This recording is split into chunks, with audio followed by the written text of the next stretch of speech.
TR Hughes Homes for the Holidays display and inventory sale is going on now through the rest of the year. Move-in ready, up to $50,000 in savings just in time for the holidays. Visit trhughes.com for details. That's trhughes.com. It's time for a $98 furnace tune-up. This portion of the show is sponsored by Jerry Kelly Heating and Air. You've got thoughts. Did you know you also have a microphone? Listen to 97.1 on the Odyssey app and click the microphone to leave a voice message.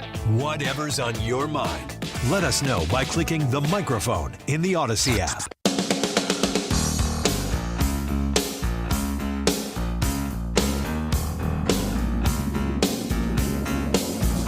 I had a couple of things from the weekend that I will share as we move along here this afternoon. I do have that, Sue, at 4 o'clock, you got to ask me for the Wesley Bell story, okay?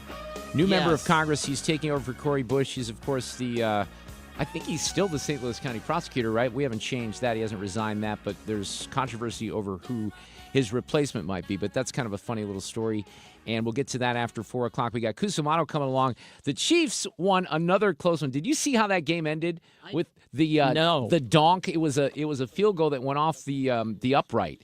And that's how they won the game, and that was pretty special. And then, of course, the Mizzou KU game from yesterday as well. My iPad is talking to me right now. I think it's our feed from the show. So that was a big win from Mizzou. The new college basketball rankings came out. We're not even in the top 25. The team's 8-1. They picked off a good California team and the number one team in the country, and they still aren't ranked. But maybe that's not a bad thing. It gives them something. Did that come out before the Kansas game or not? No, today. It came out in the afternoon. So the game was yesterday. The new rankings just came out like 2 hours ago. But I think there's a lot of teams that are still undefeated. So that's one of the reasons. KU dropped to 10, though. Hey, Josh Hammer is back with us, Newsweek's senior editor at large. You hear the Josh Hammer Show every Saturday at 1 p.m. on 97.1 FM Talk. Josh, how are you? Welcome back. I don't think we've spoken since the election. Good to hook up with you. Is that possible, Mark? You know, I don't know. It is possible, but it's been a while, my friend. I hope you're doing well. I actually think that we had you on like the day before the election, and then things kind of got crazy. We were getting a bunch of reaction, and maybe we haven't spoken since then. I'll let you have dealer's choice here. You got a lot on your mind. Where do you want to start? You want to start with Danny Penny, this case from New York City? There's so much going on right now. You know, Mark, it's your show, my friend. I'm obviously deeply grateful to grace these airways myself on the weekends. It's your show, but I think the Daniel Penny thing is a huge story personally. So what is your reaction? Like, I had to have faith. I had Paul Morrow come on my show. He's a great Fox News contributor, and really we use him as one of our analysts as well. And he was very He had a best-case scenario where it was a hung jury, and he explained all that, and I think essentially that's maybe what happened on that count that they dismissed on Friday. But I told Paul and I told the audience, I always kind of had to have faith in this jury that they would do the right thing, and lo and behold, it took them a little while, but they did the right thing, didn't they? So they 100% did the right thing. There is obviously no doubt about that whatsoever. I mean, the proper way to view Daniel Penny, Mark, is that he's much closer to being a hero. I mean, this is I'm not celebrating the fact that someone died. It is obviously a tragedy when someone dies, unless he or she is a cold-blooded murderer, and whatever Jordan Neely was, he was not a murderer. But you're talking here about, as Bradley Cooper would have put it in the movie American Sniper that came out about a decade ago. I mean, this is a sheepdog. I mean, this is someone who is a U.S. Marine veteran who is trained to rescue, to help others, and he was acting probably on kind of visceral animalistic instinct to protect those in the subway car against this deranged person who was harassing people in the car at that time. And it is just a total travesty of justice that this thing was ever brought to this stage in the first instance. Unfortunately, it's hardly surprising that it's the same Soros-funded hack, the prosecutor Alvin Bragg, who's been trying Donald Trump there on these ludicrous hush money, Stormy Daniel, Michael Cohen stuff for a while now. But, Mark, I have to say that I was so blackpilled, so to speak. I was so jaded after the guilty verdict came in for Donald Trump in Manhattan that I was really bracing myself for the worst in this Daniel Penny case. So it's definitely something of a cause for optimism that it came out the right way. I do worry about the potential negative effects of the fact that it came this far in the first place. Yeah, don't get me wrong. I was worried. I was concerned that they wouldn't do the right thing, but I had to somehow, deep down have faith here. Now, when it comes to Alvin Bragg, they did issue a statement saying we deeply respect the jury process. We respect their verdict. But we all kind of knew, Josh, the last, this has gone on for a while, though, but certainly the last several weeks in this trial, that this was a complete waste of time. And it's stunning to me that these prosecutors, one of which was essentially exposed as someone who had a lot of empathy for another criminal who killed someone accidentally during a murder and decided to be a social worker. And with this guy, they decide to go all in and act like he's some savage killer. It's an embarrassment from this office. How do you recover from something like this? And I have to have faith in something else. I said this earlier, Josh, and I'm curious about your opinion. We heard from the BLM protesters, Jordan Neely's dad. I think some of these people on the BLM front in particular are such a small sliver of society right now that there's not going to be protests or riots tonight because everyone knows this was the right jury decision. Well, the BLM movement, Mark, at this point, if it's not already dead, I mean, it's basically on its last dying gasp of air. I mean, I saw Chris Rufo earlier today on X on social media say that this is the death of BLM or one of the final blows of BLM. You know, it was actually one of the founders of BLM or one of the original people there who actually came out and endorsed Donald Trump prior to the election. I don't know if you saw that, but that definitely it definitely threw me for a bit of a loop there. So, look, I'll be honest with you, Mark. I think the left is actually becoming a little subdued. I thought for sure that we would have BLM Antifa 2020-style riots across America after Trump won the election, actually. And I continue to be a little surprised that we haven't had any of that. I really thought that we would see the same thing, the vandalizing of property, the fire bombs, the CNN mostly peaceful protests with the burning stuff in the background. I was really bracing myself for all of that. But I mean, things genuinely do seem to be trending. I'm somewhat of a Jeremiah. I'm somewhat of like a Jeremiah myself, Mark. I'm kind of lamentation. So I had to like pinch myself when I started getting a little more optimistic.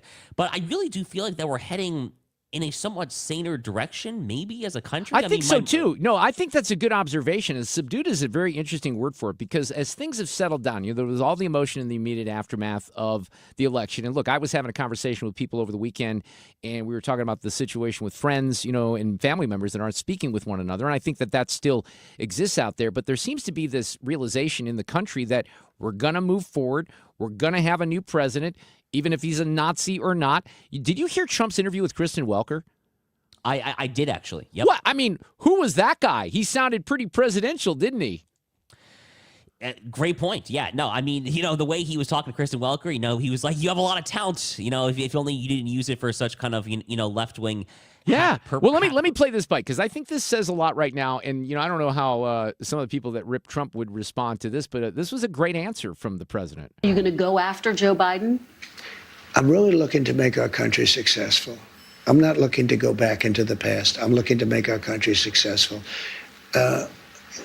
Retribution will be through success. I'm looking to bring prices down because, I won on two things, the border and more than immigration. They like to say immigration. I break it down more to the border, but I won on the border and I won on groceries. Retribution is success. I love that. And he's right. And I hope that this administration, it sounds to me like they're off to a good start in pointing in the direction of, trying to achieve things. But I hope they keep pushing in that direction because that's what the American people want right now. Mark, the American people want sanity. I mean, that fundamentally is what they want. I mean, they want it. They want a border that is secure. They want crime to be reduced to pre-COVID, pre-Black Lives Matter, Antifa levels. They just want basic day-to-day issues that ultimately redound to a normal quality of life. And that really, above all, I think is why Donald Trump won there.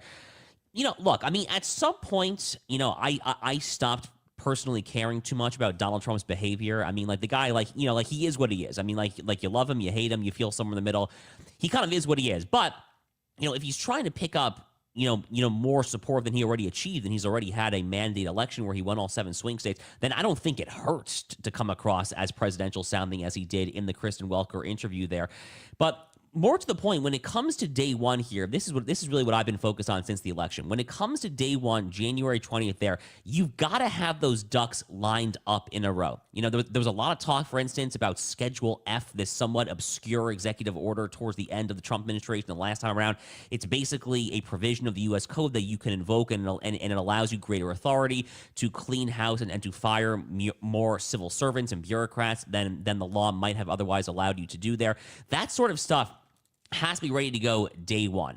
And they can't afford any distractions. That is why the Pete Hegseth fight, all this stuff, it's good that it's happening now, because none of this can be happening on January 20th. We need to see dozens, if not hundreds, of executive orders right out of the gate there when it comes to everything from trade to economy to immigration, foreign policy, you name it there. They have to be ready to go. And based on what I've read and what I can gather from the folks at Mar-a-Lago, they really do seem to have the ducks in a row right now. So I am cautiously optimistic about what we're going to see. The immigration issue, above all, is really going to be the tell there. I mean, he talked about this a little bit in that Kristen Welker interview. This is Trump's number one issue there. Is he going to have all the executive orders, remain in Mexico, all that ready to go? I think so, but ultimately that, I think, is where the proof will be in the pudding. But, the people that hate him and, folks out there that think he's going to deport people who are here legally, even on the Dreamers, here's what he said. The Dreamers are going to come later, and we have to do something about the Dreamers, because these are people that have been brought here at a very young age. And You want them to be able to stay. That's what you're saying. I do. I think we can work with the Democrats and work something out. I thought he just wanted to deport anyone of color. Right, Josh? Yeah, I was a little surprised to hear that. That definitely caught me for a bit of a loop. I'll be very honest with you, Mark. I'm not sure that I fully agree with the sentiments in that statement there, but I think it's kind of a reminder that Donald Trump, at the end of the day, is a fairly transactional figure. I mean, this is someone who wrote the art of the deal. This is someone who loves the art of deal making. I mean, this is really who he is there. And even on an issue that is so central to his identity, the immigration issue, apparently he's open to wheeling and dealing even on that issue. I mean, maybe you give him the border wall, you give him birthright citizenship, things that he is truly adamant on. Maybe he'll compromise a little bit on the Dreamers. I think the question then for Democrats, when it comes to people like Chuck Schumer, Nancy Pelosi, Hakeem Jeffries, all of them, is, are you guys willing to play ball if the guy that you just spent a year and a half, 2 years calling a lawless, Hitlerite, Nazi, Stalinist, whatever, are you guys willing to play ball if the other guy is actually genuinely trying to play ball there? That's the real question. Yeah, I think, man, there's a part of me that thinks that they might be. They might be willing to play ball. We'll have to see. On the rest of the way that things are coming together here in the administration, I'm very hopeful. We've been talking a lot about Doge here on this show. Sue's here today. You weren't here Friday. Were you here when we were talking about, I was going to do this in the form of a quiz with Sue, Josh, because you heard the story from last week with what percentage of the federal workforce actually reports? Oh, I heard. That's right. That was on Thursday. Yeah. So this story, 6% of the federal workforce is showing up in person. That should seemingly be an issue, Josh, that the rest of the country in a bipartisan fashion can get around and say, that doesn't seem right. No, it doesn't. And I wish Elon Musk and Vivek Ramaswamy nothing but the absolute best. I guess my question for Doge, Mark, and this is probably me putting on my lawyer hat, is what responsibility are they actually going to have? I mean, is this basically going to be a ribbon cutting ceremony sort of thing? Is Elon Musk going to be a quote unquote czar, which is not an actual cabinet position? It's basically just a glorified advisor there, or is he going to be given real authority? And look, he doesn't run the Office of Management and Budget. That's going to be my friend Russ Vode. That's a fantastic pick, by the way, Russ Vode. So Elon Musk is not going to be given the literal keys to trimming the budget, but I mean, are people going to listen to him? I mean, there's a lot of questions here. I mean, every time that you launch a new initiative, it kind of remains to be seen, actually, legally speaking, where the actual buck stops. Admittedly, it will be challenging, but man, I'm more hopeful than I've ever been in my entire adult life that we can actually peel back some of the layers of bureaucracy and federal inefficiency. Maybe I'm getting my hopes up too much, but I do think this is the real shot, maybe the only shot we're going to have. I think that your hopes are not misplaced. I mean, look, Elon Musk is the wealthiest man in the world for a reason. I mean, he is very good at cutting costs. He is very good at eking out victories when it comes to budgetary issues and balancing balance sheets and things like that. I mean, he's obviously the guy. I guess, my only question then is, will he actually be allowed to do the things that he has been so successful in doing? I guess that's my only question there. But yeah, look, I mean, I'm definitely optimistic there. Elon Musk and Vivek had this Wall Street Journal op-ed basically laying out their Doge agenda there. Sounds great to me. I just want to see it executed. No, I know. And there's no way you can wave a magic wand here. And that's part of the, I think they're going to get into this and they'll discover that some of this is not as easy as maybe anticipated. Not that they think it's going to be easy, but I do think that once the path is there and you got to strike quickly, that there's going to be some success here. We'll have to hope that happens. Josh, great hooking up with you. Thank you so much for joining us here this afternoon. And of course, the Josh Hammer Show every Saturday. I almost said every weekday. Every Saturday, 1 p.m. Josh Hammer, we'll talk again. Thank you. Looking forward to it. All right, take care.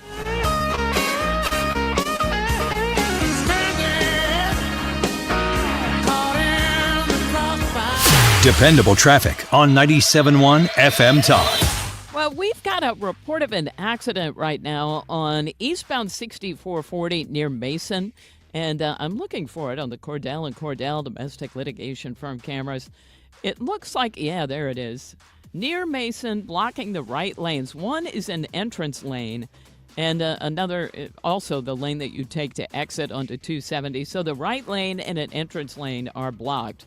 Traffic, of course, behind that isn't that bad because, well, I mean, there's some volume, but it could be worse. Now, where we have heavier traffic is southbound 55. That's right there at Rivas Barracks in the construction zone. 44 westbound slows at 270. Westbound 64, there's moderate volume at Clayton Skinker and again headed for 270. But if you are westbound on 70, it looks great out of downtown. No real delays through there and no real issues on the Illinois side or even headed for the Illinois side. We look good on the bridges downtown. I'm Sue Thomas, and that's traffic on 97.1 FM Talk.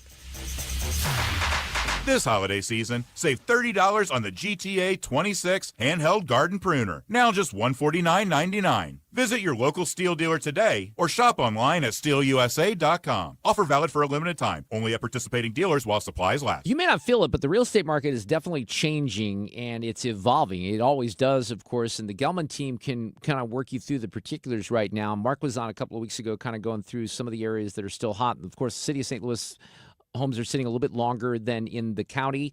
You're not having as many homes that are moving as quickly, but they're still selling if they're prepared well. And what Mark and Neil will tell you is maybe you have to stage your home. They will tell clients some things that might be uncomfortable for them to hear.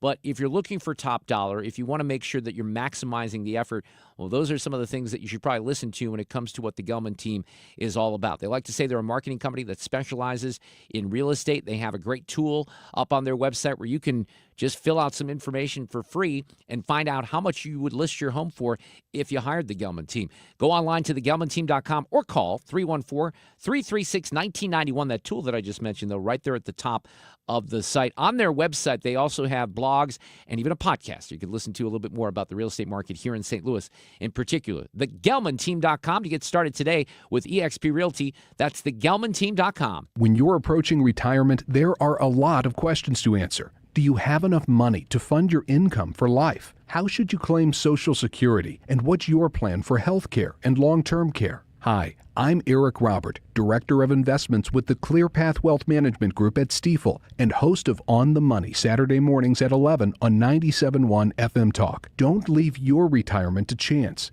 It's crucial to understand and address relevant risks before you retire. Our team can help you get organized, guide you through critical retirement decisions, and create an investment portfolio designed around your needs. To schedule your free retirement plan consultation, go to clearpathinvesting.com. That's clearpathinvesting.com. Or call us at 636-695-2650. That's clearpathinvesting.com or 636-695-2650. Stifel Nicholas and Company Incorporated, member SIPC and NYSE. You're leaving for work, but the garage door won't open. Is it the opener? Is the spring broken? Now you're late and your car is trapped. Well, don't panic. Overhead Door Company of St. Louis is here with same-day emergency service. They won't leave you stuck. The original Red Ribbon Garage Door Company, trusted in St. Louis since 1926. Call 314-781-5200 or schedule online at overheaddoorsstlouis.com. You've been listening to the very popular Wellness One for many years, Saturdays and Sundays on 97.1 FM Talk. We're happy to share that we've expanded the show to 4 times a week. Yes, 4 times every weekend. Saturday at 10 a.m., Saturday at 8 p.m., Sunday at 9 a.m., and Sunday at 2 p.m. It's the same great show designed to cut through the nonsense and provide you a common sense, science-based strategy for a healthy life. So join TJ and Aaron for Wellness One. Now 4 times a week on 97.1 FM Talk. The Mark Cox Morning Show. Hey, it's Kim. Let's hope the frog in Mark's throat is finally gone Tuesday. At 8:20, Brenda Talent from Show Me Institute on 17 ideas to move Missouri forward in 2025. The Mark Cox Morning Show. On St. Louis's home for conservative talk.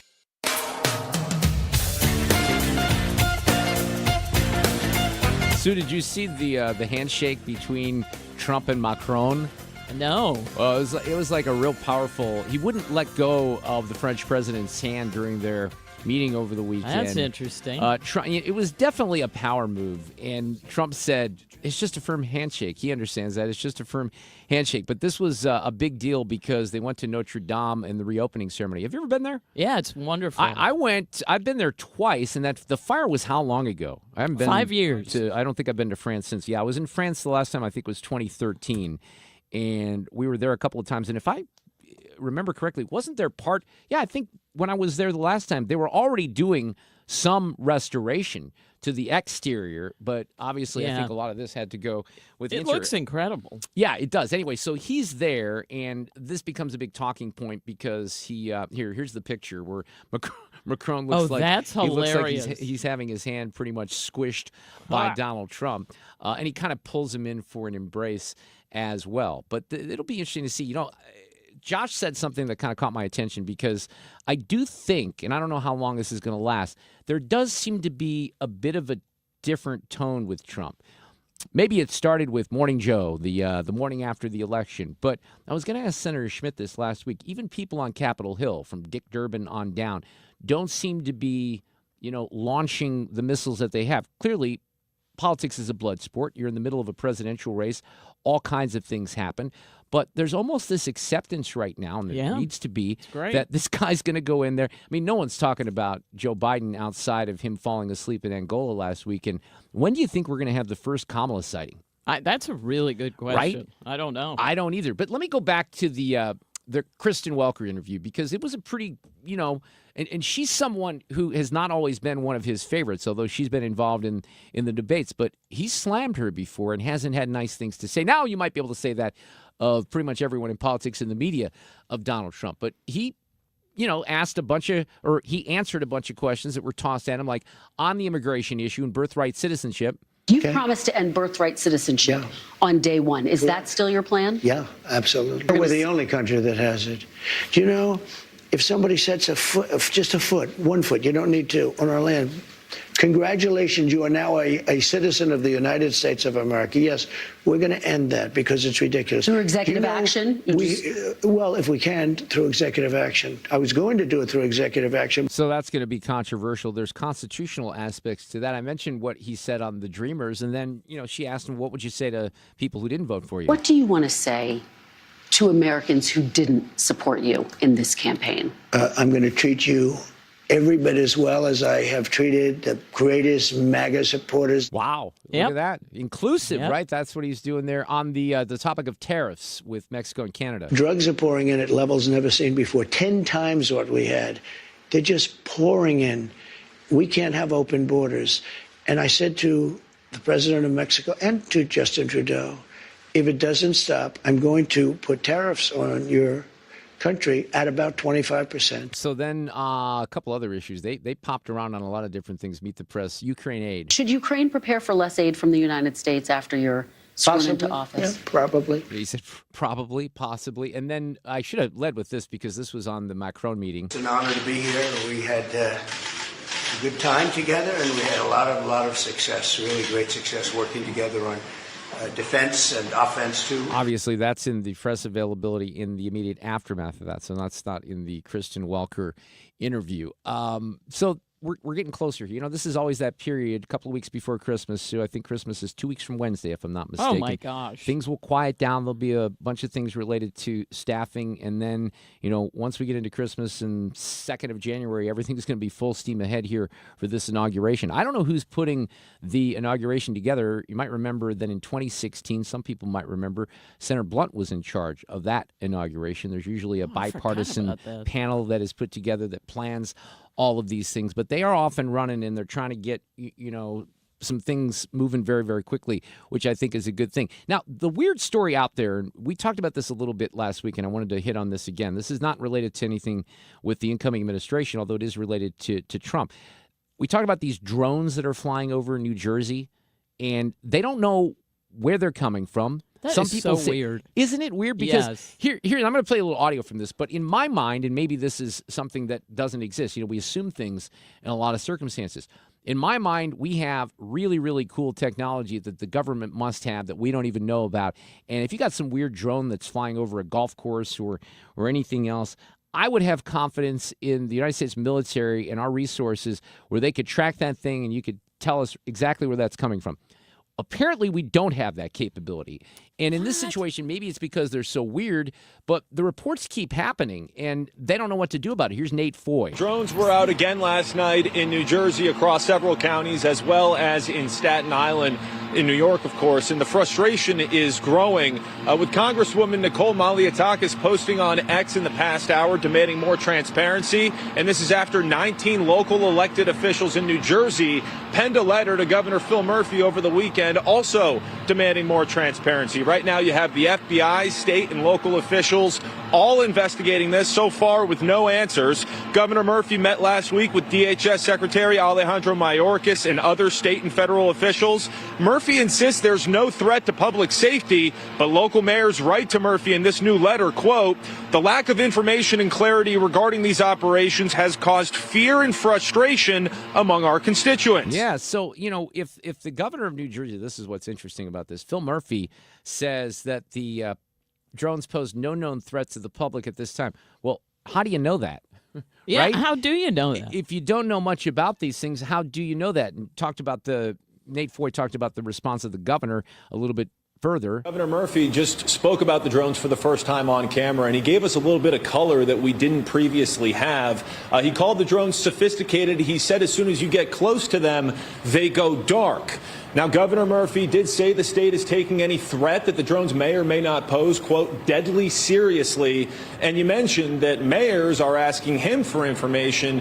Earlier today in Princeton, New Jersey, he said he's asking the federal government for answers. So they don't know. This is so bizarre because the other thing that's weird about it is there's not a whole lot of coverage. Like if you go to the LA Times, the New York Times, the Washington Post, I don't see anything on these drones. And the people who live there in Morristown, Mendham, Summit, Bedminster, Far Hills, that whole area, and a lot of that is Morris County. It's a very wealthy area out there in New Jersey. And the people that live out there say that's all we're talking about because this is happening on a regular basis.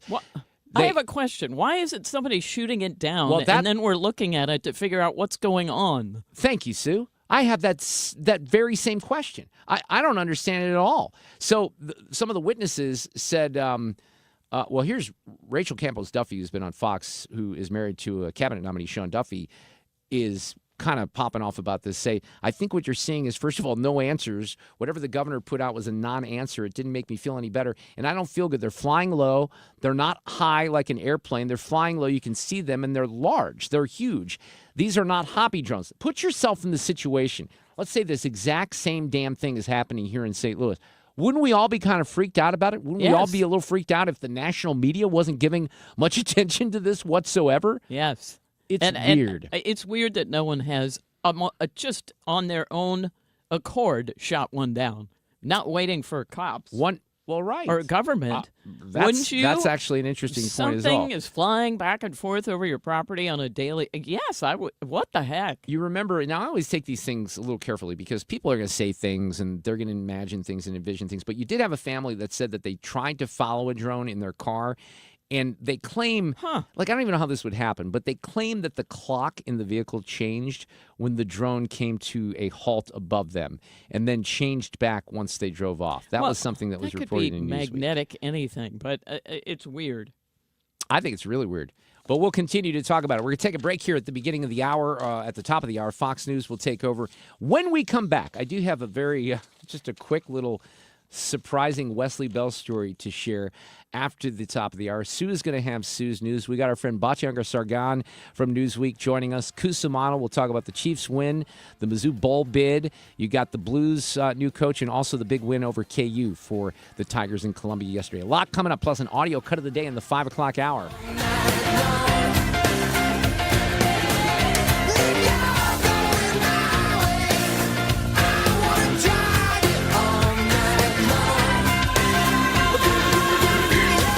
Dependable traffic on 97.1 FM Talk. All right, we've got a couple of accidents. One is eastbound 70 past Adelaide. Looks like that one is blocking the two left lanes. And then on the Cordell and Cordell domestic litigation firm cameras, looking at an accident here, eastbound 6440, pretty much right at Mason. They've got the right lanes blocked and the right shoulder, and traffic, of course, is slowing behind that.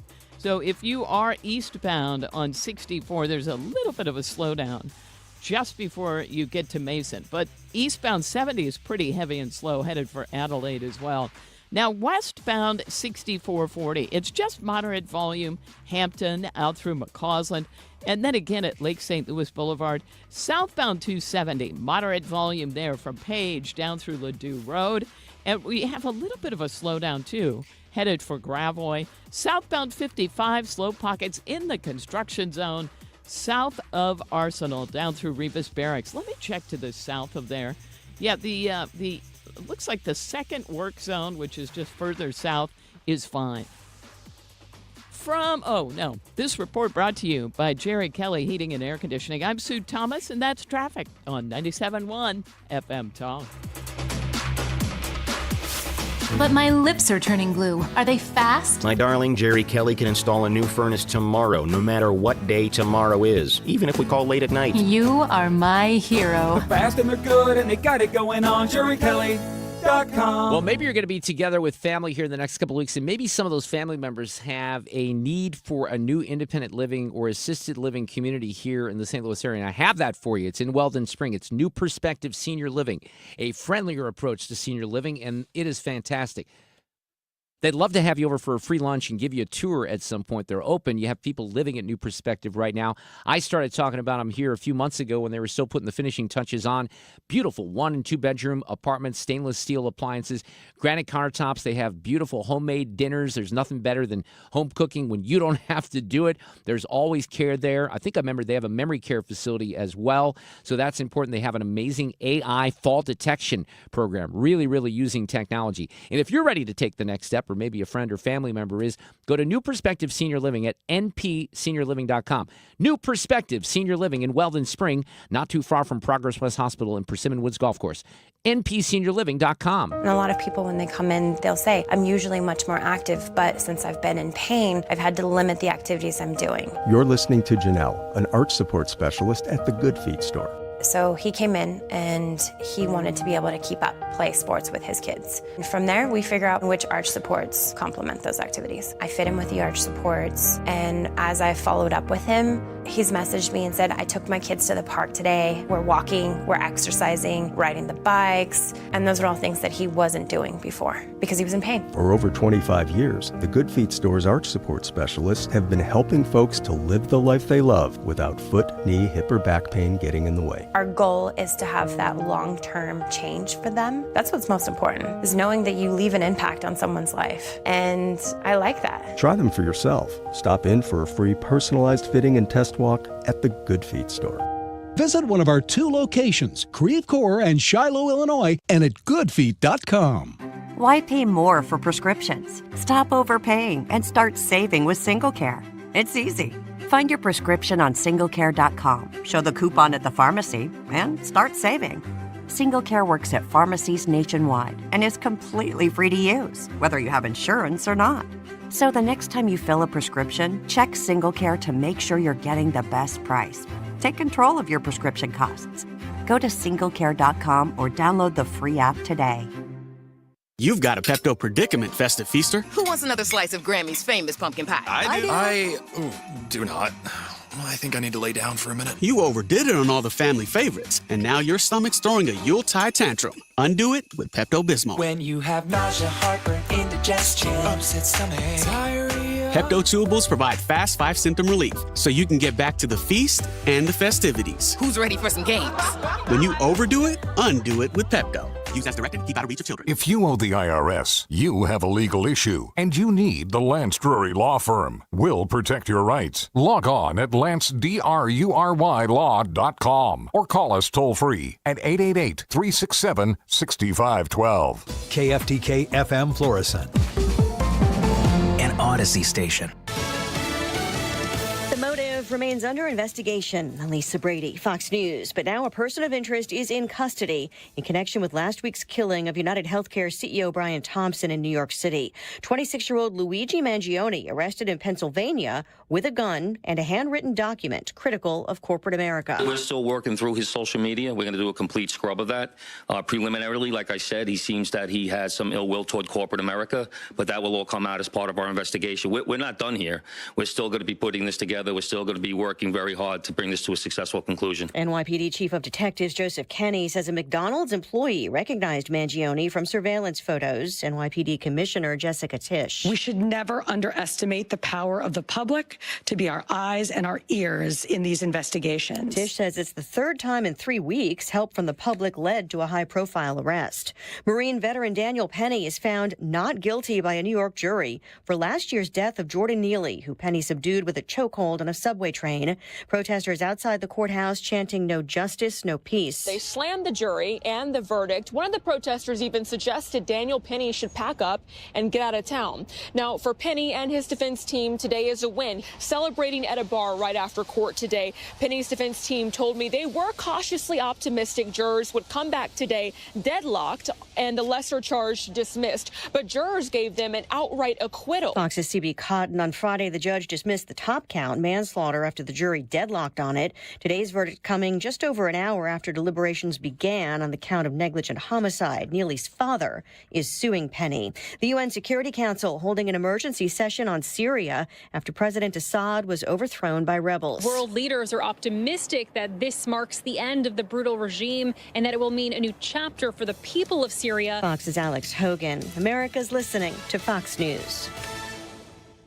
Trump's victory doesn't mean our financial worries are over. Hi, Dr. Ron Paul here. Washington's spending addiction still threatens your savings. That's why I recommend gold IRAs from my friends at Birch Gold Group. These accounts protect your retirement from government mismanagement. For a free info kit on gold IRAs, text the word SHELTER to 989898. Don't wait. Text SHELTER to the number 989898 now for your free kit from Birch Gold. Message and data rates may apply.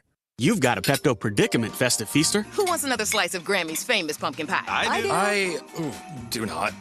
I think I need to lay down for a minute. You overdid it on all the family favorites, and now your stomach's throwing a Yuletide tantrum. Undo it with Pepto-Bismol. When you have nausea, heartburn, indigestion, upset stomach, diarrhea. Pepto-Chewables provide fast 5-symptom relief, so you can get back to the feast and the festivities. Who's ready for some games? When you overdo it, undo it with Pepto. Use as directed to keep out of reach of children. Air Comfort Service, heating, cooling, and insulation. Weather. The official 97.1 FM Talk Weather Center forecast: clouds and sun, a rather mild afternoon. High today 58. Clouds and a bit cooler tonight, low 35. Partly sunny, cool day tomorrow, the high 41. Partly cloudy tomorrow night and a low 31. A couple of flurries on Wednesday morning, otherwise partly sunny and cold. High on Wednesday afternoon, 38. I'm Steve Williams for 97.1 FM Talk. I'm Frank Miller with Your Money Now. Well, updates continue as a man is reportedly being questioned in Pennsylvania in connection with the killing of United Healthcare CEO Brian Thompson in New York City last week. According to multiple reports, a man was detained in Altoona, Pennsylvania because he had a gun on him that was similar use to the one in the shooting last week. Customers at a McDonald's in Altoona, PA, reportedly recognized the man and called authorities, who discovered that he had several fake IDs on him. The man is being ID'd as a 26-year-old male from Maryland, and a manifesto has also reportedly been found. No official arrest, though, has been made. And in today's economic news, the Commerce Department said there was a modest rebound in wholesale inventories in October. Those were up 0.2% after they fell by the same number back in September. The upward move, though, matching economists' expectations. Wholesale inventories increased as durable goods were up 0.1%. Non-durable goods were up 0.3%. On Wall Street, stocks closed lower today. The Dow off over 200 points. That's your money now. If you're living with dry age-related macular degeneration or dry AMD, you may be at risk for developing geographic atrophy or GA. GA can be unpredictable and progress rapidly, leading to irreversible vision loss. Now there's something you can do to slow it down, get it going slower. Eyes Izervay is proven to slow GA progression. Izervay gets GA going slower. Izervay or avacincaptad pagel is a prescription eye injection used to treat GA. Don't take it if you have an infection or active swelling in or around your eye. Izervay can cause eye infection, retinal detachment, or increased risk of wet AMD. Izervay may temporarily increase eye pressure. Your vision may be impaired after an eye injection or exam. Don't delay. Ask your doctor about Izervay today. Izervay gets GA going slower. Visit Izervay.com. That's IZERVAY. This hour of the Mark Reardon Show is sponsored by Gamma Tree Experts. Your trees deserve the best care. Call Gamma Tree Experts. Well, we're going to Greece in 2025, and I would like you to join us. We only have a couple of cabins left. Mike Kenny, my friend from Divine Destinations, was going to jump on the air with us a little bit later. I think we've rescheduled him for tomorrow. He claimed that he had a kids' basketball team to attend. But Mike will tell you tomorrow when he joins us, we only have a few cabins left. He is possibly going to be able to book more cabins. This is a very, very small cruise ship that we're on. We start in Athens. We leave from St. Louis on the 27th of April. We come back on the 7th of May. So we go a couple of nights in Athens, and then we board this ship, which has only got 200 people on the whole thing. It's not like 3,000 to 5,000 people. Very, very intimate. We have ports in Amorgos, Santorini, Milos, Rhodes, and Syros. You have all kinds of local olive oil and wine tasting, great food experiences. I'm really looking forward to the food. And again, maximum capacity is 197 people on this. There's a sun deck and great loungers. There's bars on there. So it's going to be intimate, and it is going to be a lot of fun. You can find out information by going to definedestinations.com, or perhaps even simpler, just go to my Twitter page, which is @MarkReardonKFTK. I have pinned the details on the tweet right at the top, @MarkReardonKFTK or definedestinations.com. Hey, I'm here with Stewie from Stewart's American Mortgage, and I've noticed that the economy is definitely pointing towards a recession.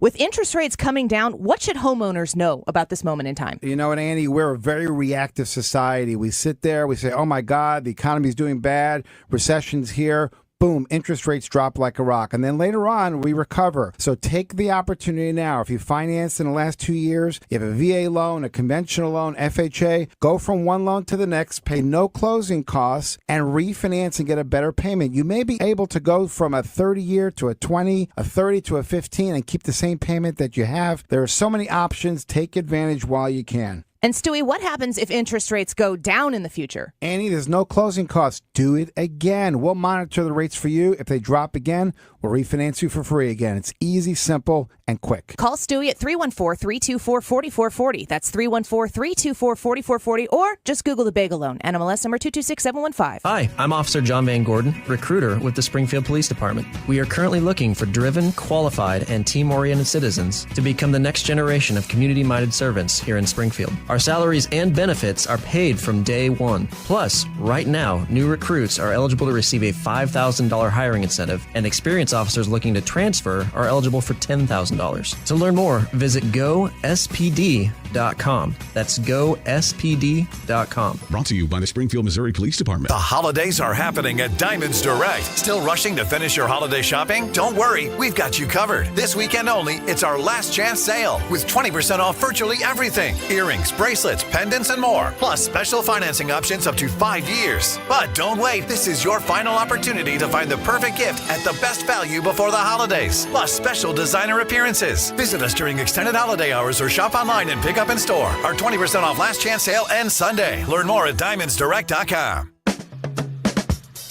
St. Louis is home for conservative talk. You're listening to The Mark Reardon Show. Sue, I was so disappointed that you weren't here on Friday. A good reason. We opened the show. Sue is a new bride. She was married over the weekend, so we congratulated her. But Garrett Price, who is the director of this fantastic new documentary on Max called Yacht Rock, was a guest. And I thought of you, and I even mentioned you because you would have loved this conversation with Garrett. He was great, and the movie's great. It really has struck a chord with a lot of people. I think one of the reasons is, and he mentioned this, Fred, I don't know if you heard that interview, but it's finally a documentary that isn't about social justice and all this other stuff. It's just really, really entertaining. And the one thing that I wanted to mention is because I played this clip a couple of times last week, and I played it, not to spoil anything from the movie with Garrett, but there's Donald Fagen was called from Steely Dan by Garrett to say, hey, would you participate in this? And he essentially told Garrett to F off. And it's a clip that they use at the the end of the movie, and he laughs. He goes, I think Donald Fagen just hung up with me. But what Garrett told me on Friday was, in Donald's defense, I think Donald was just being Donald, the team from Steely Dan called pretty much immediately afterwards and said, you can use the music, and they gave him the rights to the music. So that was a good thing. So they essentially cooperated with Garrett without Donald doing the interview. And in the end, no matter what you think of Steely Dan, it's kind of an homage and a tribute to Steely Dan and some of the things that they accomplished with studio musicians, etc. Where can I stream this? Will you remind me? Max. Max. It is on oh, that's Max, why I'll never see it. Dang it. Sorry about that. Fred, do you have Max? We do. Ugh. You know, Everybody for does. things like that, I don't think you can even go and buy it like on iTunes or something. But that's too bad. It's really good. So you can come over and watch it. Okay, thank you. Come over. I was going to do some movie stuff here in a second. You come over and watch Wicked too. We watch Wicked on Friday night. Ooh, I forget you. Ooh, that's I'll get back to appealing. that in a All second right. because I teased this, and I think I already blew it, Fred. I should have not said, right? But this was bizarre. So our friend Doug High was in Boston last night at an event with Harvard. And Doug's a regular contributor. He's a former RNC spokesman. He swings through Missouri. Well, we've had him on the air for a long time, but he swings through. He's got a good friend at the Lake of the Ozarks. So he's even stopped, in person and said hi. He's also a guy that I trade messages with about Springsteen because we're big, even though we're conservatives. There's a lot of conservatives that love Springsteen, believe it or not. He doesn't do this stuff in concerts, and politics doesn't become a part of it. But Doug and I are big fans. But here's what he says. He says someone came up to him last night and said, I recognize, well, they had introduced themselves, says, I recognize your voice from Mark Reardon's show. Wesley Bell. What? Yeah. Doug said, I'm at the Harvard. Am I having like a moment? He said, I'm at the Harvard New Members Retreat, which is super bipartisan, and I think about 30 members are here because he's a new member of Congress. He's taking over for Cory Bush. He's the current St. Louis County prosecutor. And he goes, I went up to introduce myself to Wesley, and he recognized my voice. That is insane to me. And it's kind of insane to me. But it's also insane that he listens to the show. So, Wesley, we appreciate that, and we welcome you to the Mark Reardon Show. Well, he's probably trying to, find out what the people think. But the that's a good opposition. thing. Look, he's a smart guy. I'm going to give him credit for that. But he would have been probably, if you would have put a list together of elected officials locally and said, which ones listen to my show and which ones don't, I think Wesley would have been at the top of the list that doesn't. Yes. But you make these assumptions sometimes, Sue. Well, yeah. And they're not always I think right. Cory would have been at the top. Yeah, Cory probably and then was the at mayor. top. Well, I don't think Cory listens to Should anything. I keep going? Right. I think, I wouldn't be shocked if Tish listens every once in a while. Because here's what somebody pointed out, and this is probably true of Wesley too. And I'm a radio guy, so I'm not criticizing ego. I'm very aware of what ego does. But when you're in a public position like that, you kind of want to know what people are saying. Yeah, right? You're probably not going to admit. Right. He probably never admitted to me, but especially Jane might draw a little attention when she's on the show as well. Just quickly on the movie front, just because I wanted to mention something, the Golden Globe nominations came out today. I was for many years, 15 years, a voting member of something called the Critics' Choice Awards, also SAG Awards, because I was a SAG member. I'm no longer a voting member, but I still have access to the material, and I'm still on the peripheral of That's dying nice. out. So I get to see some of these movies, and I've watched a few over the weekend. I watched Wicked on Friday night. Now, I'm a fan of the musical, and I've seen it 4 times. I've seen it in Vegas. I've seen it in St. Louis 3 times. I love the musical. It's better depending on the cast. You get good cast members. Of course, our friend Norbert Leo Butz, my friend and our friend, he's Steve Butz's brother, was the original Fiyero on Broadway. So they bring it to the big screen. It's 2 hours and 40 minutes. I was very lucky because I got to watch it in my home, although I think I cheated myself. It was fantastic. It blew me away. I thought it was spectacular. Now, look, I'm not going to convince you if you don't know the music or you don't like musicals to like this movie. I do think that Ariana Grande looks sickly. She's too skinny. Yeah. But it really was exceptionally well done. 2 hours and 40 minutes. I never once picked my ass off the couch. I never even looked at my phone. I actually put my phone behind me. I didn't want to be distracted, but I never looked at. I had the TV remote which had the time on it, like, what time is it? How long is this? Never ever did that one time. So I really really liked it. It was nominated for what they do at the Globes is they break it down into best musical or comedy, and they do best drama. So best musical or comedy, Real Pain, Honora, which is one of the Oscar favorites, I think, challengers, Amelia Perez, The Substance. I've not seen any of those. I do have them, and I'm going to watch some of them. But Wicked was nominated. But in the drama category, A Complete Unknown, that's the Dylan movie, which yeah. has Norbert Leo Butz in it. I'm going to watch that this week. Conclave, Dune Part 2, Nickel Boys, The Brutalist, and September 5th. And I watched September 5th. I actually listened to it or finished it this morning. It's an interesting movie. It's the story of what happened in Munich at the Olympics in 1972 and the terrorist attack on the Israeli, team.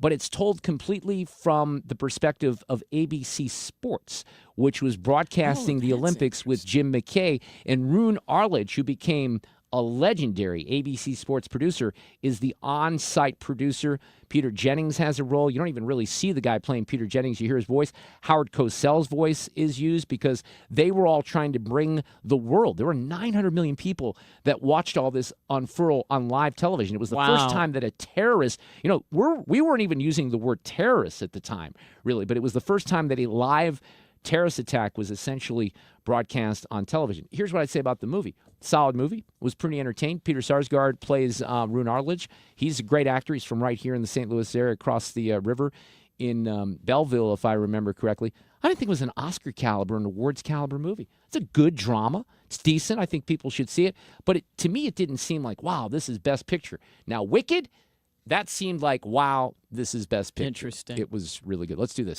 These allegations are deeply concerning. Does the president have any comment? We're not going to comment. It's not clear messaging. No. And now, Sue's News. Brought to you by Sue. All right, there's a little music for this, Mark, because 59 years ago, 5-9, in 1965, A Charlie Brown Christmas premiered on CBS for the first time. Every time I hear this, it reminds me of it. It makes me think directly of Charlie Brown. But that is 59 years ago today when that premiered. It's just bizarre to me to think about.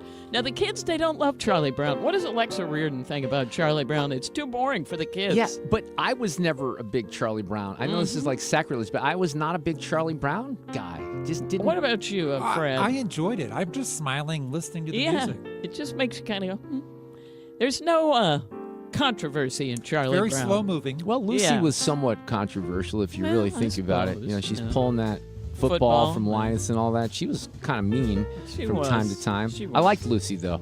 Yeah. That's what attracted me to the Charlie Brown stuff. And then it's kind of nice just to hear this music. The music I do love. Move on. I will say this. Yes. I love this. This is great. It's wonderful. The vibe, the feel of the Charlie Brown Christmas, I appreciate it. I just don't like Charlie Brown that much. He's not terribly interesting. And on this day in history, 36 years ago, 1988, the movie Twins, starring Arnold Schwarzenegger and Danny DeVito, came out. I actually spent time of my life that I'll never get back looking for quotes from it to pull for that. There's nothing worth it in there, but it amused me that it came out 36 years ago today. Now, was that like one of the first times, I'd have to think back, and was it Kindergarten Cop or that? But it was like the first time that Arnold was doing something a little different than, I think Terminator so. You're type right. stuff. Kindergarten Cop was kind of a mix. I don't remember when that came out. But yeah, this was one of his first roles. I don't know what it was with Kindergarten Cop, but there was an era, maybe about. Was cute. Well, I know, but there was an era not too long ago where it was on television nearly as much as like A Christmas Story. It was very confusing to me. Yeah, I'm not sure what happened. And we mentioned this earlier, but Notre Dame officially reopened this weekend, more than 5 years after it was ravaged by a terrible fire. Over 340,000 people from 150 different countries donated the $891 million to pay for the renovations. That is incredible. What were you going to say? The work just, it was so involved, and they kept it so much to the original. I mean, even down to the wood and the trees and everything that had been done. It was had impressive. to be like it was originally. They say, and it looks great. More than 2,500 people gathered for that ceremony on Saturday.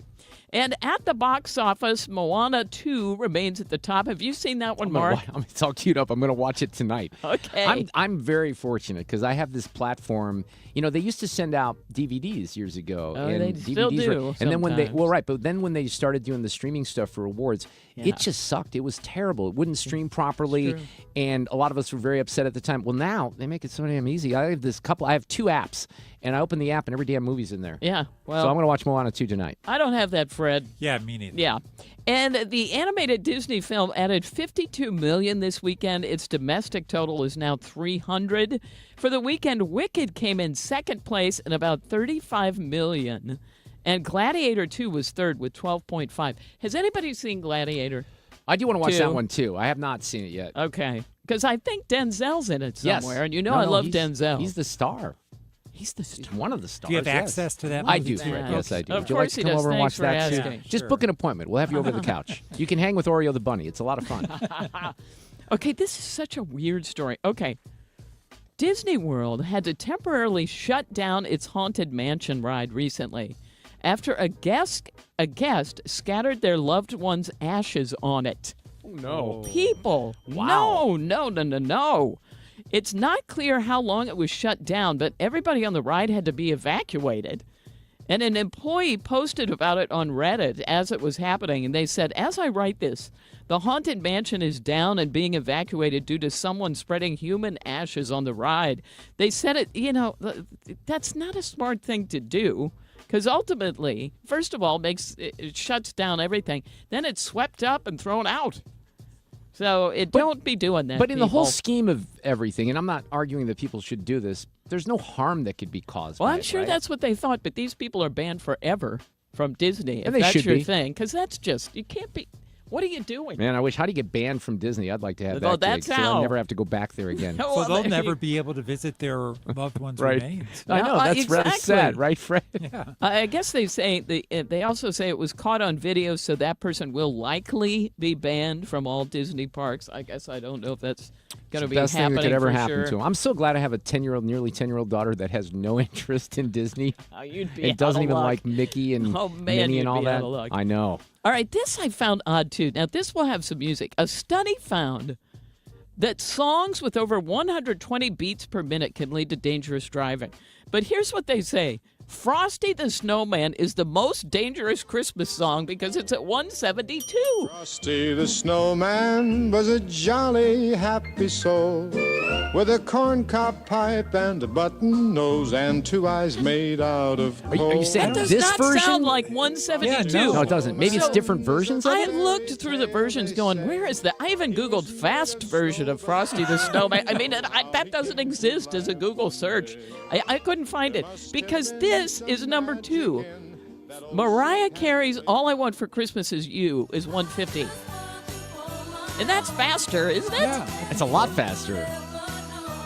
Yeah, I don't understand that. We're going to have to throw the red challenge flag down on the Frosty the Snowman Yeah. thing, I think, We're for also sure. going to need that earworm music to get Yes. this song out of our head. Last week, Sue had that little Yes. nugget that's on YouTube where you can wipe things away from your brain when you have them stuck like this song. By the way, number 3 most dangerous Christmas song, just because of how many beats per minute, is Feliz Navidad with 149.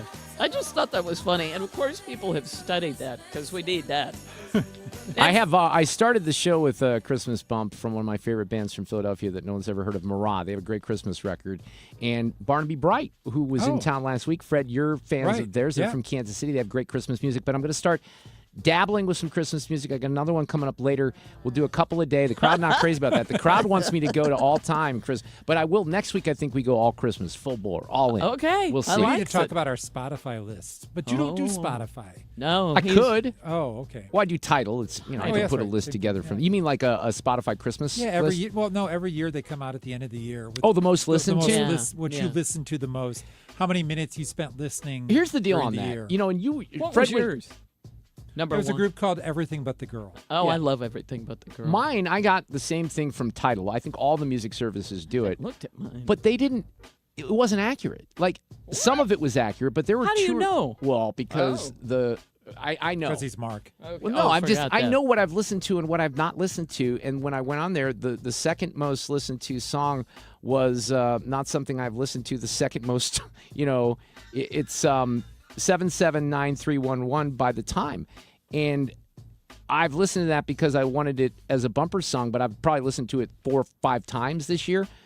The rest of them I'm listening to, there's a couple others here. Like there's a song by Annika Bennett I like. It's called The Tree Falls. I just started listening to that a couple of weeks ago. So whatever they did with their list, I don't think is accurate. Okay, well, I'm just looking at mine, and I've listened for 8,382 minutes this year. Good grief. Anyway. Yeah, I'm at 12,000.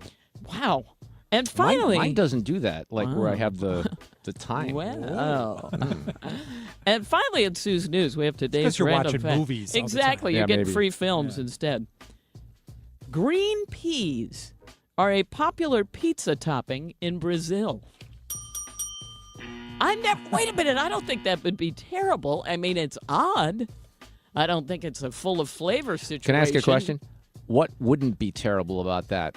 Because it sounds terrible to me. You don't like peas? No. Oh, think about fresh peas with a little butter and salt, Fred. No, you're out too. Oh, no, I'll do that. Just nothing from the can, people. You know, I kind of like, believe it or not, I always used to put peas, like if I go to the old salad bar or something like that. I like peas on a salad, but that's really when they're drenched in ranch or something like that. Oh, jeez. It's not that bad, but it's odd. And that's it for Sue's News. There's a rave review. They're not that bad. Peas. Maybe I'll try it. Peas are there for you I'll in report. 2025, ladies and gentlemen. We're coming back with Batya Ungar-Sargon in a moment. Cusumano at 4:45.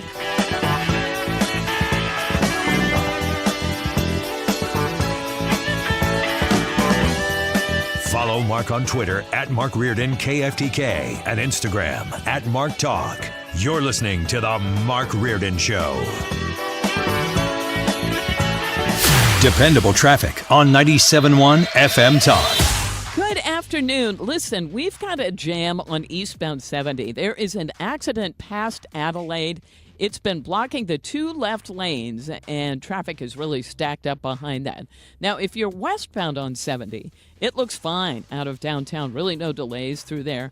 Now, 64 has some volume. This is approaching Hampton out through McCausland, and again approaching Lake St. Louis Boulevard, but not terrible. Southbound 270, slow pockets from Page all the way down through 21, and it's not bad. It's just moderate volume. Southbound 170 is a slow go, and that's mainly from Olive down through 64. Now, on the Illinois side, things are fine. If you're headed for the Poplar Street Bridge, there is a delay. Southbound 55, slow pockets south of Arsenal down through Rebus Barracks. But we look okay, at least on the interstate south of there. But let's see, on Highway Z southbound, it seems to be really stacked up, headed for Meyer Road. I'm not sure if there's an incident there, but if you are driving in that area, there is a jam. I'm Sue Thomas, and that is traffic on 97.1 FM Talk. All right, I want to talk about nutrition with Neovite vitamins. You know, vitamins and minerals are very important for your body to function properly. It helps you build bones, make hormones, regulate your heartbeat, all these things, fights infection, make sure you have good vision. So, you know, you probably don't, well, I don't know if any of us put the proper amount of vitamins and minerals in their diet. Eat fruits and vegetables, things like that are good for you, of course. But most people don't eat enough fruits and vegetables and other healthy foods. So a multivitamin like Neovite can really, really help.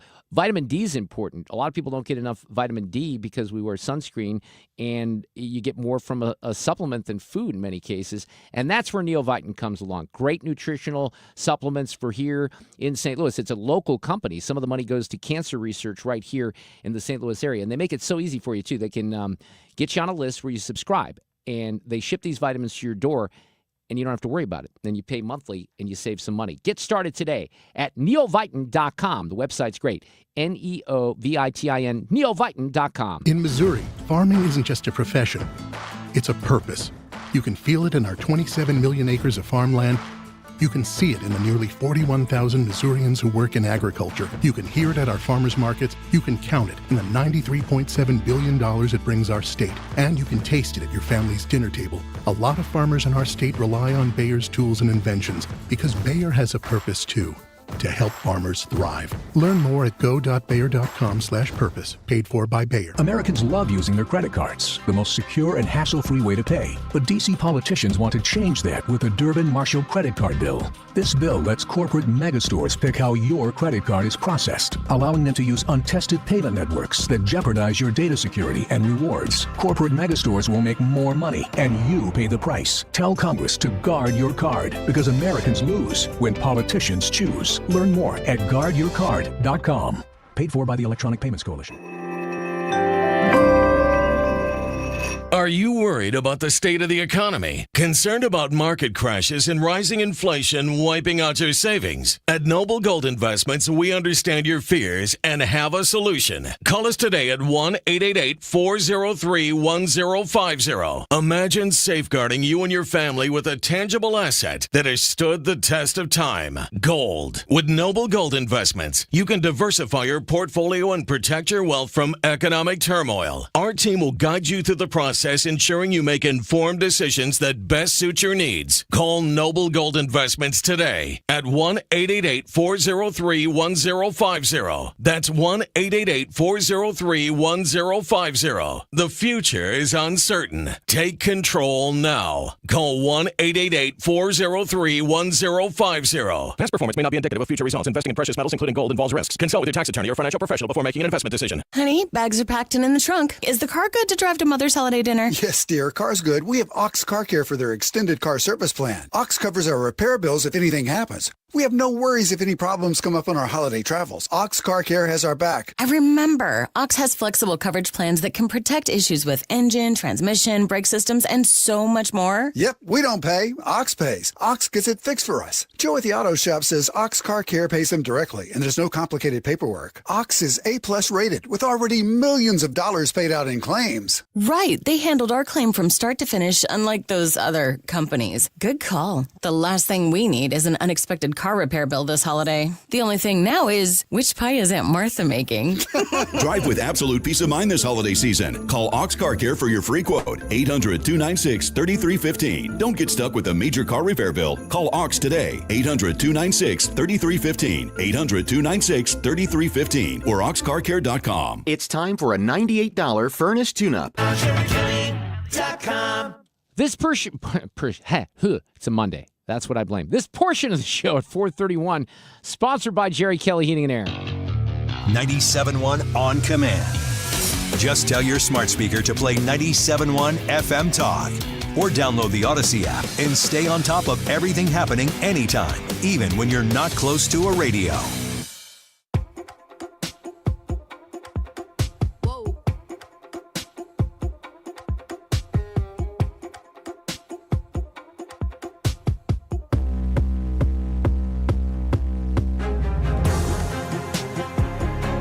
We have new technical challenges here this afternoon. It's always fun for a Monday. We actually started the show with the zero bill availability to have anyone on the show via technology or via the phone line, and we're in that situation right now where we're a bit challenged. But I think we might have Batya on the line. I'm going to check here in a second. We got Cusumano coming up in theory at 4:45 or so. We'll talk about the Chiefs' win last night. Great victory for Mizzou against KU yesterday. That was amazing.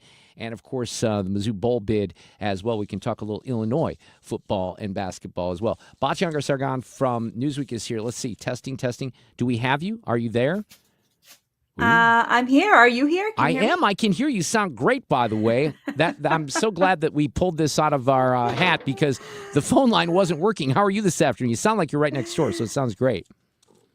I am feeling very, very sort of awash in God's glory thanks to Danny this Penny. great verdict. Yes. So I feel so rejuvenated. I feel a lot like I felt right after the election. Like we're so much more united than we are divided, and everyone can see it right now. Like it's just this very like glorious feeling. Thank you for saying that, because what I said earlier on Twitter was, no, I mean that, because I think that we tend to, I think play into a landscape that supposedly has everyone divided, and I think that certainly does exist, and we know that exists in politics. But in this particular situation, 90%, if not more, of the country knew that this was ridiculous, that this was even going before a jury, right? You have activists, and they're in dwindling numbers that are out there calling for riots and all this other stuff right now. I think people have had enough of it, Batya. Yeah, I cannot agree with you more. I think that this trial was an attempt to do two things, and both failed. The first was to say America is still a racist country and we're divided by race, and that failed. And then it was an attempt to criminalize masculinity itself, because of course what Daniel Penny did was he stood up and protected women and children from a dangerous lunatic. And the left's response to that was, well, that is a crime. It is a crime to be a man, just like they did with the Me Too movement. Only in this case, it was a crime to be a man as a protector and a defender. And I think the jury was just like, no, like, right? No. So I think on that front, it really is a kind of repudiation of woke on the race front and woke on the gender front. And it just, I could not be more pleased. You know what's interesting, and I think I can hear it in your voice. There were so many of us, whether it's people in the media or just people in the country, that were just horrified by the notion, and we were worked up about the fact that this guy might be found guilty and might be sentenced to some prison time. And I'm not a guy who goes out and protests, and I don't think a lot of the people I hang out with would do that, but this was one that really brought out emotion, and I'm not so sure if this was a verdict in the other direction that there wouldn't be a lot of people that maybe don't protest that would be expressing their feelings right now, because it became a bit more of an emotional attachment just because of the ludicrous nature, Batya, of this whole case. I think the reason I agree with you is because I disagree with you is because people did not come out and protest after Trump was shot. And it seems to me that the reason that so much of the political violence, in fact, most political violence in America comes from the left, if you take January 6th out of it, all of it comes from the left. And I think the reason for that is because the right is heavily armed. And as a result, I think they take violence much more seriously than the left does. So I think that's why you really rarely see people on the right coming out and protesting or causing a ruckus, or even after like Trump, the leader of the MAGA movement, was almost killed, even after he was found guilty of all these bogus charges and what have you. I think that there's just a real hesitancy on the right to take that step, because it would mean so much and it would be so significant, because people have a real understanding of what violence means, as opposed to on the left where it's very glorified. Well, I think most normal people wouldn't go out and do a protest. I mean, we saw this kind of change a little bit with the Tea Party, and there were people, when the Tea Party movement started kicking off, I went to some of those rallies, and there were people that had never been to rallies like that. I understand your point, but I guess I was just trying to latch on to the emotion of this case, and so many people were so angry about the fact that Danny Penny was even on trial in the first place. Batya, do you sense, let's move to Washington here, do you sense a bit of a different tone in Washington in preparation for a second Trump term? Yeah. Do you? Yeah, I do. It's interesting. And I guess I didn't expect it. That's why I asked the question. Yeah. It's funny because Trump right now, you could really see it reflecting in how he's himself. And like the best example of this is he sat down for Meet the Press. Yes. And at one point, he said call the journalist nasty or insult her. Like the most he could muster as an insult was he said to her at one point, you have so much potential. I know. Well, I played this earlier because I thought this was very illustrative, if you will. Here's what she said. You're going to go after Joe Biden? I'm really looking to make our country successful. I'm not looking to go back into the past. I'm looking to make our country successful. Retribution will be through success. Who's that guy, Batya? Right? Right, exactly. Like he's in his magnanimous era. I think he's been so vindicated on so many fronts that it's so amazing to see all of the people who scorned him. It's kind of like a biblical tale. Like everyone who scorned him is now on their knees in front of him, begging him for mercy, right? Like all of these like heads of state, all of these people who made fun of him and mocked him now see like how vindicated he's been, how his vision for the world and his vision for America was actually the winning formula, and how the majority of Americans saw that. So I think that there really is a real willingness to work with him. I think you're going to see a very different kind of Democratic Party. You have people like Ro Khanna, a real hero who's sort of standing up and saying, I will work with this one and that one. You have Jared Polis. You have John Fetterman, come out and said, look, if good policy, we're going to work with this administration.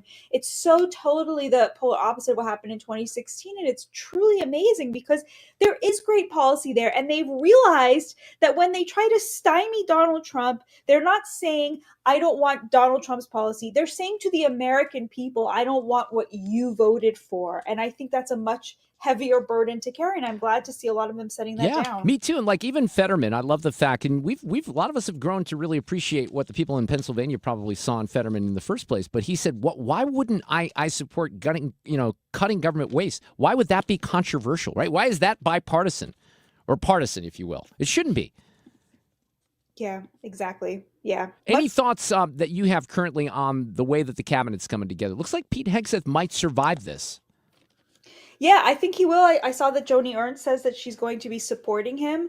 I think that, I think the cabinet looks great. I think the most interesting thing about it is that Trump does not seem like he's more attached to this one or that one. He has a vision and he's trying to implement it. And with Matt Gaetz, you saw real nimbleness from Trump, willing to sort of set that aside and say, if it doesn't work with this one, it will work with that one. And I think that shows a real maturity on his front. I think so, too. And, I hope, final question would be about Doge here. I had Josh Hammer on earlier just asking him how high his expectations are for Doge. What are your thoughts there? I'm not the biggest Vivek Elon fan. I think come on, Batya. Why not? All right. Elon, I think, has really problematic ties to China, and I just don't see how someone whose entire supply chain is resides with our greatest adversary. I find that to be really problematic and something that we really need to keep our eye on. I really appreciate what he's done for Donald Trump. I really appreciate what he's done for Israel. I really appreciate what he's done for the people that he's hired in this country. And I think, for free speech and what have you, but that really, really worries me. Okay, well, that's legitimate. Yeah, legitimate concern. Don't see how.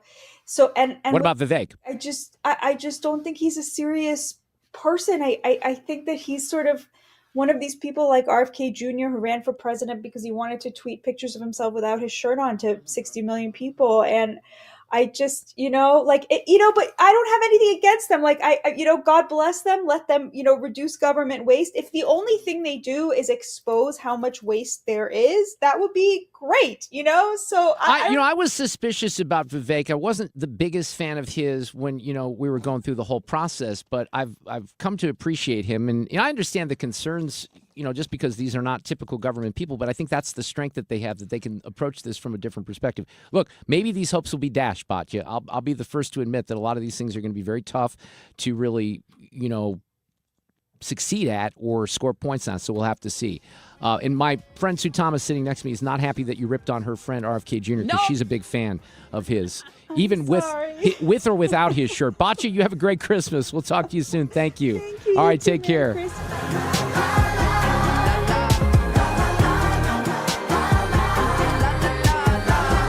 Catch anything you missed today by getting the show podcast at 971talk.com.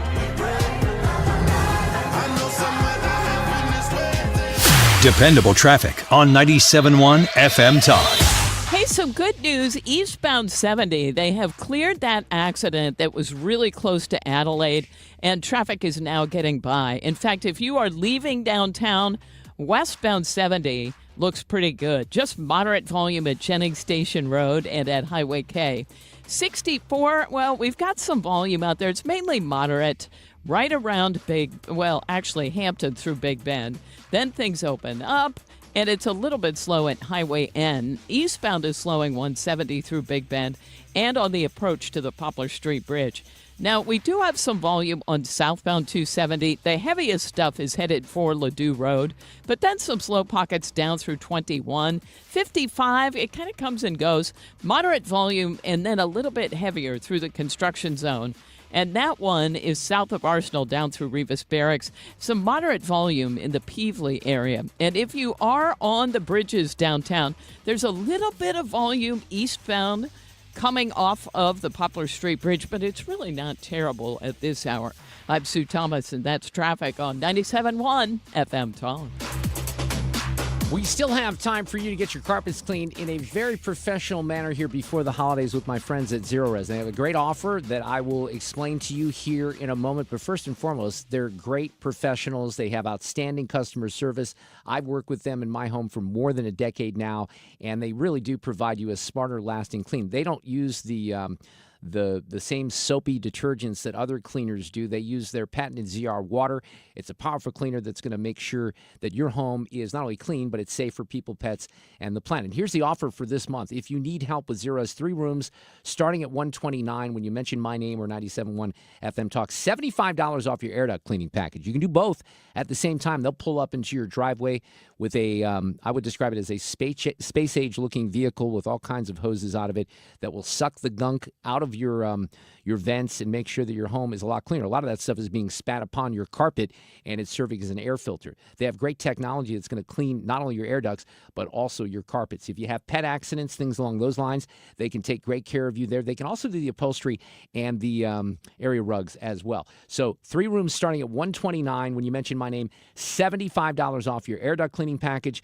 Do the dryer vent. Make sure you do that. ZeroResSTL.com or call 314-474-2020 today. If you're considering an annuity as part of your retirement plan, we need to talk. Hi, I'm Bob Stockdale, Senior Vice President Investments with the ClearPath Wealth Management Group at Stifel and host of On the Money Saturday mornings at 11 on 97.1 FM Talk. Annuities can be a useful tool for some retirement investors, but not all annuities are created equal. Every week, we meet clients who own complex annuities that don't suit their needs and, in some cases, actively undermine their retirement plan. Before you purchase an annuity, get a second opinion from the ClearPath Wealth Management Group at Stifel. Requesting a consultation is free of charge. To request a free consultation, contact us at clearpathinvesting.com. That's clearpathinvesting.com, or call us at 636-695-2650. That's clearpathinvesting.com or 636-695-2650. Stifel Nicholas and Company Incorporated, member NYSE and SIPC. If you're looking for all the comforts of home plus some in a senior living community, check out Hampton Manor of Wentzville, just off the Lake St. Louis exit at Highway 70. They'll even treat you to lunch. Set up your appointment today and tell them Mark Cox sent you. WentzvilleAssistedLiving.com. Listen, you've been making house payments for years, right?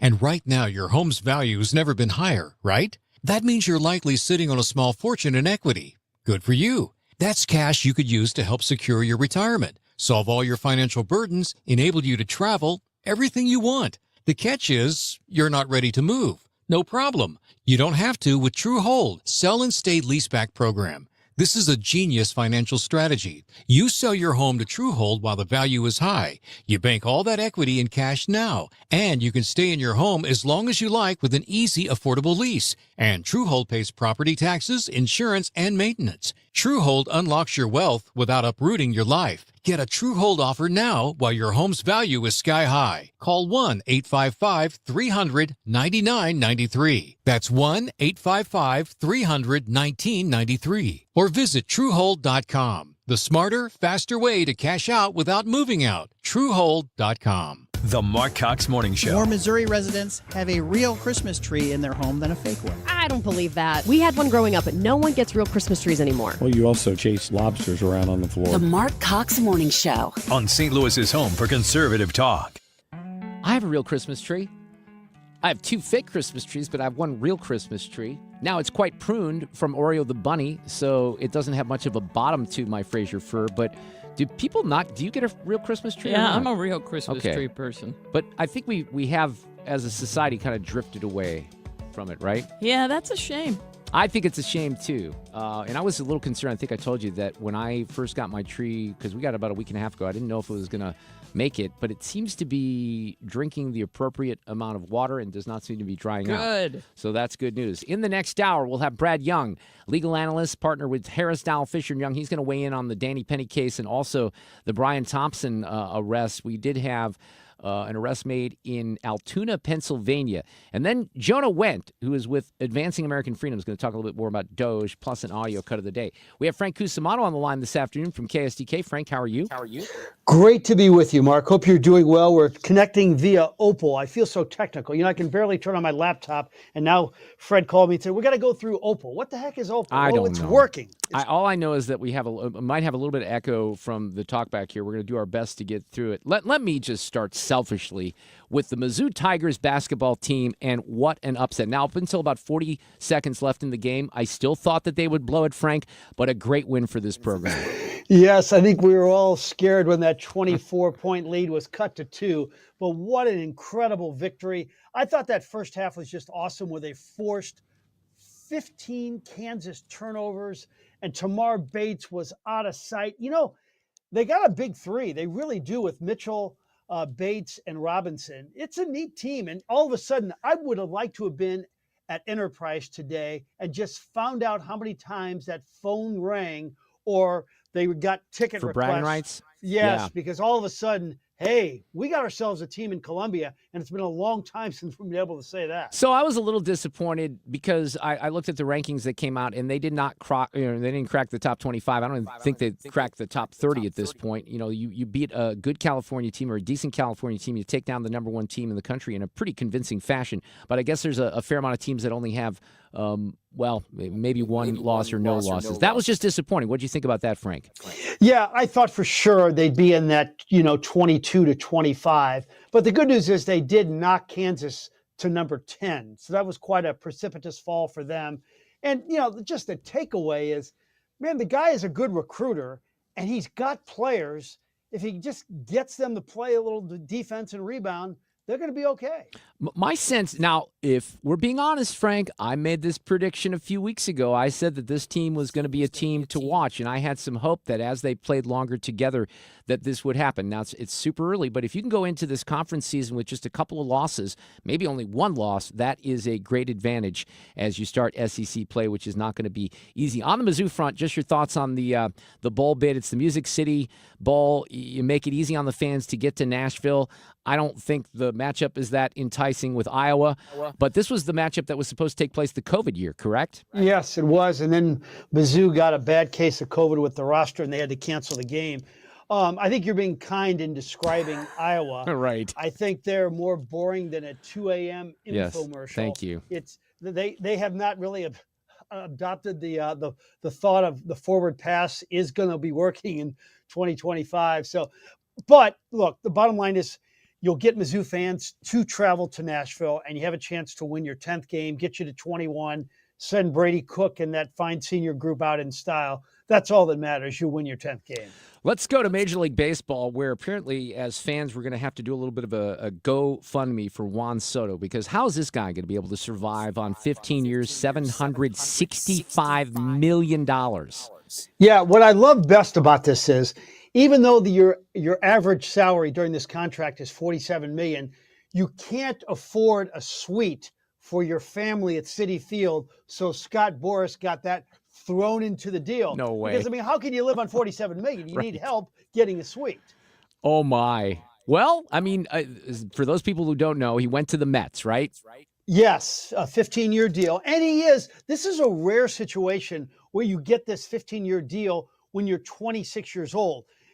People want to compare it to Albert. Well, Albert was 31 or 32, and it was just a crappy deal for California, for the Angels at the time. This way, you're going to get about 7-8 years of a really good Juan Soto. But, he's also going to be paid $47 to $50 million when he's like 40 years old. So the last 3 years are going to be bad. Did you see what Mike Schultz said about this today by any chance? I did not. Oh, no. This is awesome. Oh, okay. Bob Nightingale is reporting this right now. Padres manager Mike Schultz was thrilled for Juan Soto getting his massive deal, reminding everyone that Judge Judy was earning $47 million a year, and I don't think she really threw a good curveball or a slider. Oh, so there you go. Very nice. I like Mike Schultz. How about the Blues this weekend? How'd they do? Well, they got down to Edmonton 3-0. And to let you know how you should feel good about this squad is, you're down to Connor McDavid in his backyard, 3-0 in the second period. Game over, right? No, the Blues scored 2 and almost tied the game up. They ended up losing, but still, even in the loss, things were much better for the Blues.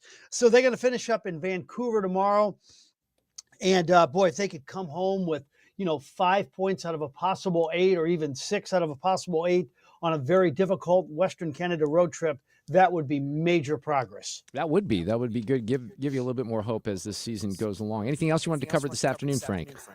Just the Billikens won yesterday against Chicago State, and they're getting healthier.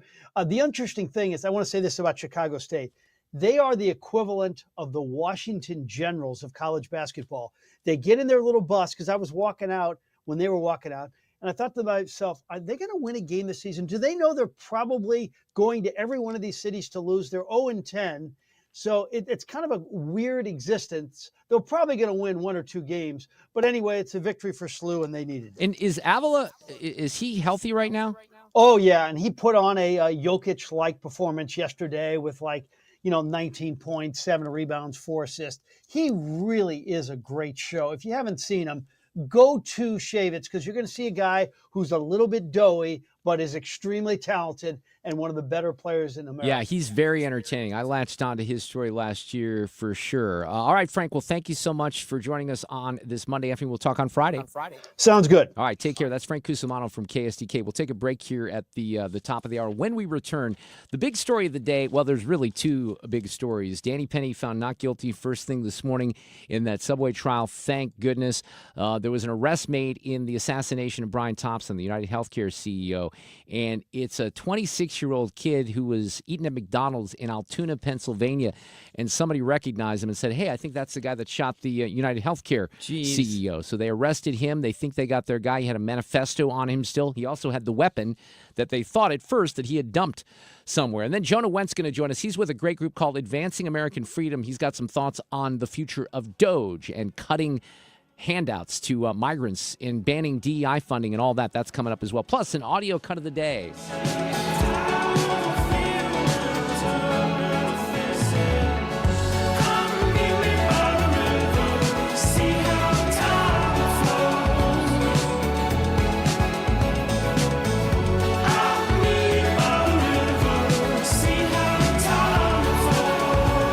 Dependable traffic on 97.1 FM Talk. Wow, crews are on their way to a stall southbound 270 past Ladue Road in the left lane.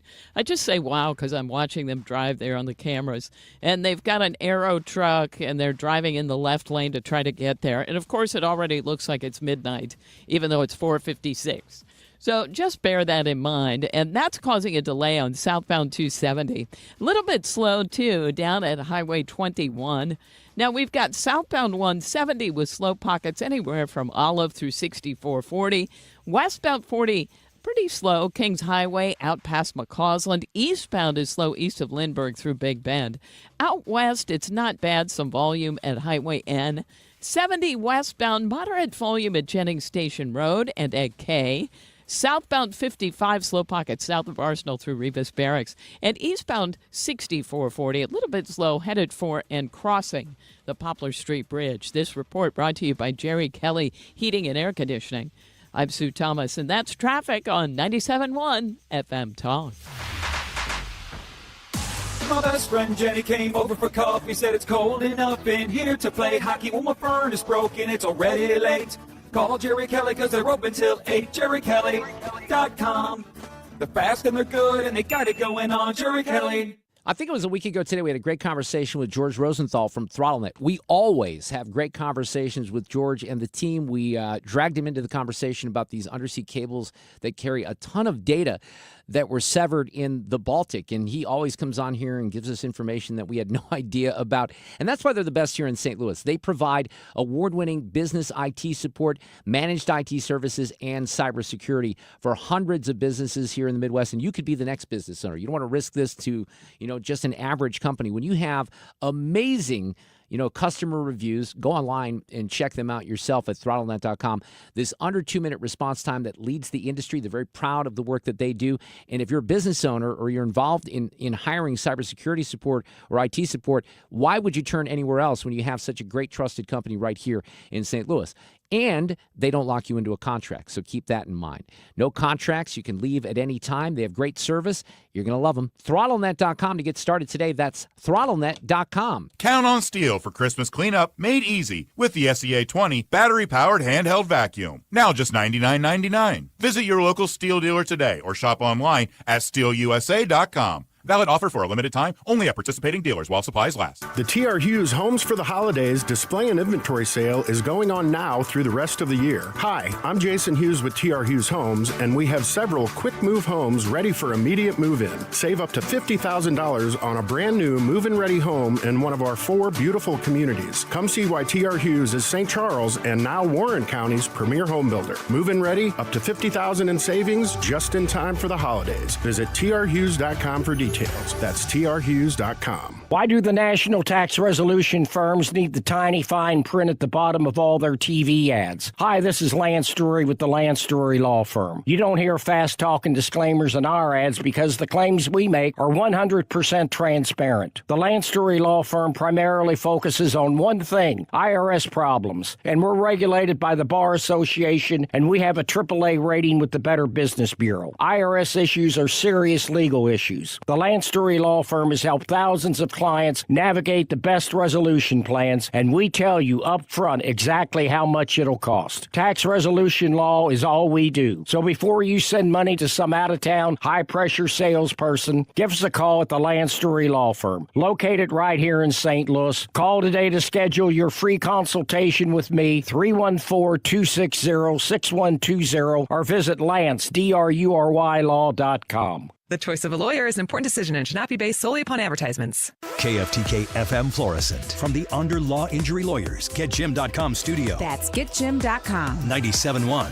FM Talk. Always live on the free Odyssey app. Suspect in custody. I'm Lisa Lacera, Fox News. Police in Altoona, Pennsylvania have a man they say is a person of interest in the shooting death last week of United Healthcare CEO Brian Thompson, who was killed while walking down a Manhattan street. 26-year-old Luigi Mangione taken into custody on a gun charge after a McDonald's worker called authorities after spotting what they say was a person acting suspiciously. He had a fake ID, quite a few of them, I'm told, including the one that he used, according to police, to check in at a nearby hostel. So although it's now moved to Pennsylvania, the investigation, it kind of was all here in Central Park where I am right now, because that hostel is just a few blocks away. So he goes and checks in there.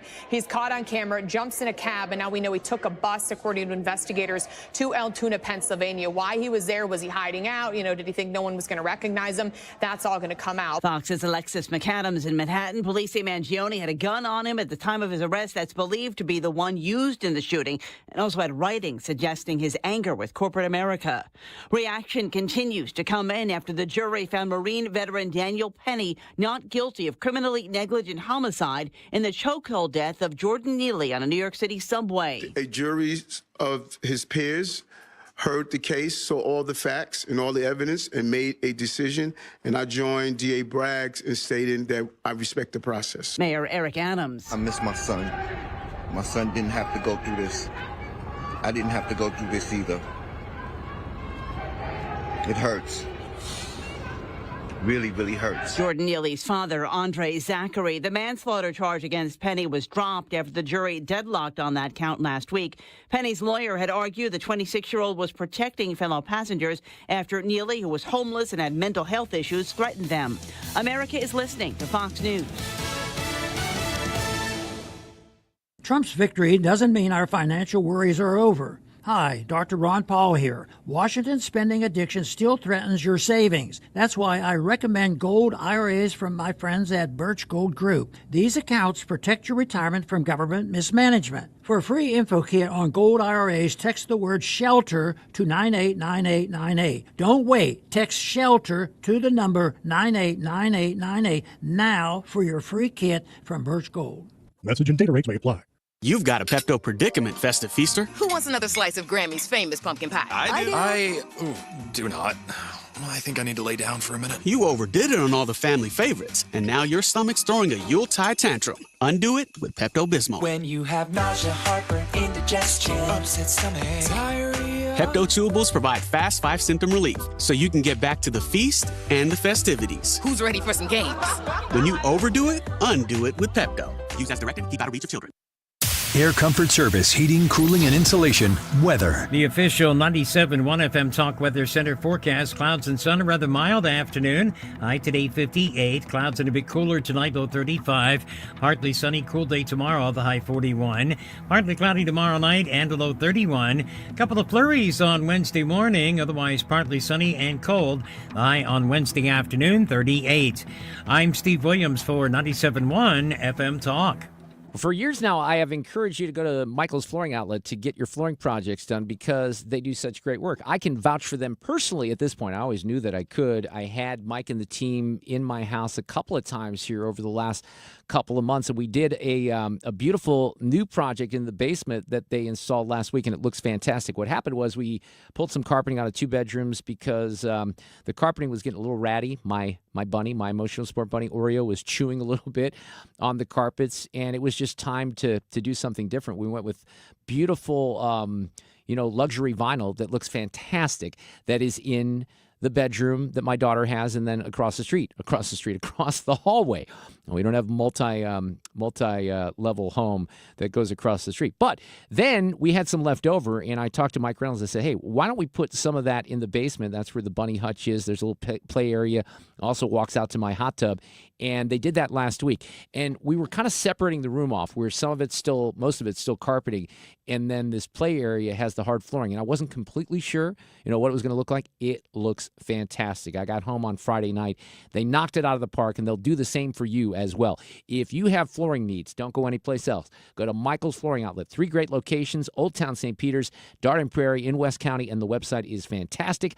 IGotFloored.com. Hey, it's Bo Matthews for Beast Plumbing, and if you need a new water heater like today, maybe it just went out, send them a picture of your water heater for an estimate, and you could have same-day service. Call 314-500-LEAK and find them online at BEISplumbing.com. We all hear the radio ads about the IRS. They tell you to be afraid, to be scared, and they try to frighten you into calling. I'm not here to do that. Tax Relief Advocates is different. TRA is here to tell you that if you owe money to the IRS, whether it's $5,000, $50,000, or $500,000, we have a solution. It doesn't matter if you're sitting in your car, at work, or with your kids. No matter where you are, call now. 800-699-1059. Don't lose hope. TRA can eliminate or reduce what you owe to the IRS. Generous programs are now available that can give you a fresh start. Our passion is taxes and helping individuals fix their IRS problems. We have over 1,000 5-star reviews on Google and an A+ with the Better Business Bureau. You don't need to be afraid of the IRS any longer. End your tax nightmare today by visiting us online at TRA.com or call 800-699-1059. That's 800-699-1059. Tax Relief Advocates. Real solutions for real people. It's Kim St. Ange, and we've got your chance to win big. Listen to the Mark Cox Morning Show all this week for your chance to see Styx and Kevin Cronin at the Hollywood Casino Amphitheater. That's this week from 5 to 9 on the Mark Cox Morning Show right here on 97.1 FM Talk. This hour of the Mark Reardon Show is sponsored by Gamma Tree Experts. Your trees deserve the best care. Call Gamma Tree Experts.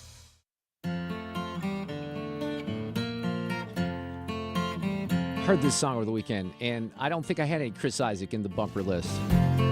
So I fixed that. Great song called Somebody's Crying. By the way, on the whole Styx and Kevin Cronin thing, that kind of caught me off guard. I know somebody. There's Chris Isaak there. I had to let him start. They lie awake at night and dream. They're billing that show. You heard Kim there on the promo as Styx, and then it's not Ario. And Styx and Ario Speedwagon have, toured for decades together. They really have, always coming to Hollywood Casino Amphitheater and across the country. And I guess Bruce Hall, who was the other lone surviving member of REO Speedwagon, left, so it's basically just Kevin Cronin, so he's gone out there and doing Kevin Cronin of REO Speedwagon. But it's a little weird for people who might not know that. Brad Young is here, 97.1 FM Talk, legal analyst, partner with Harris, Dow, Fisher & Young. We're going to talk about a couple of the big cases from today. Hello, Brad. How are you?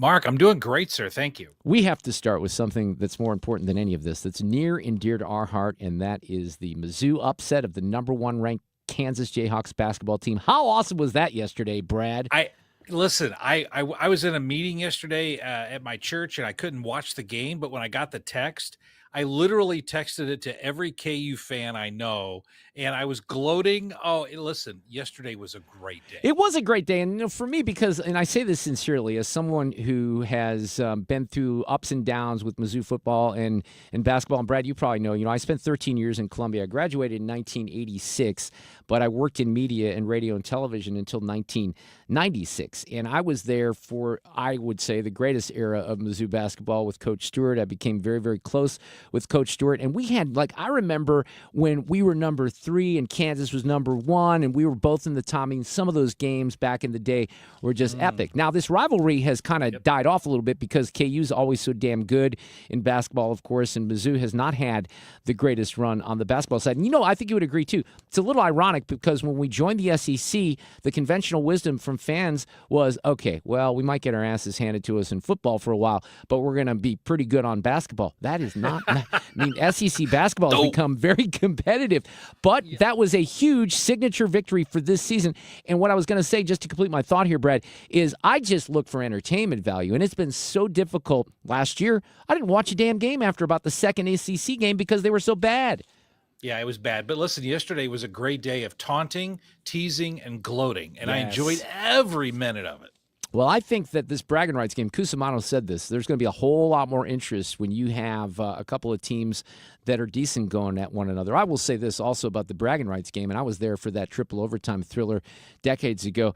It sometimes doesn't matter who's ranked higher. That's always an intense game at Enterprise Center for sure. Oh, yeah, and I'll be going. I don't care what the tickets cost. I'll be there. Here's why I won't be. Can I just tell you something? And I thought yesterday was an example of this, too. I meant to bring this up with Frank.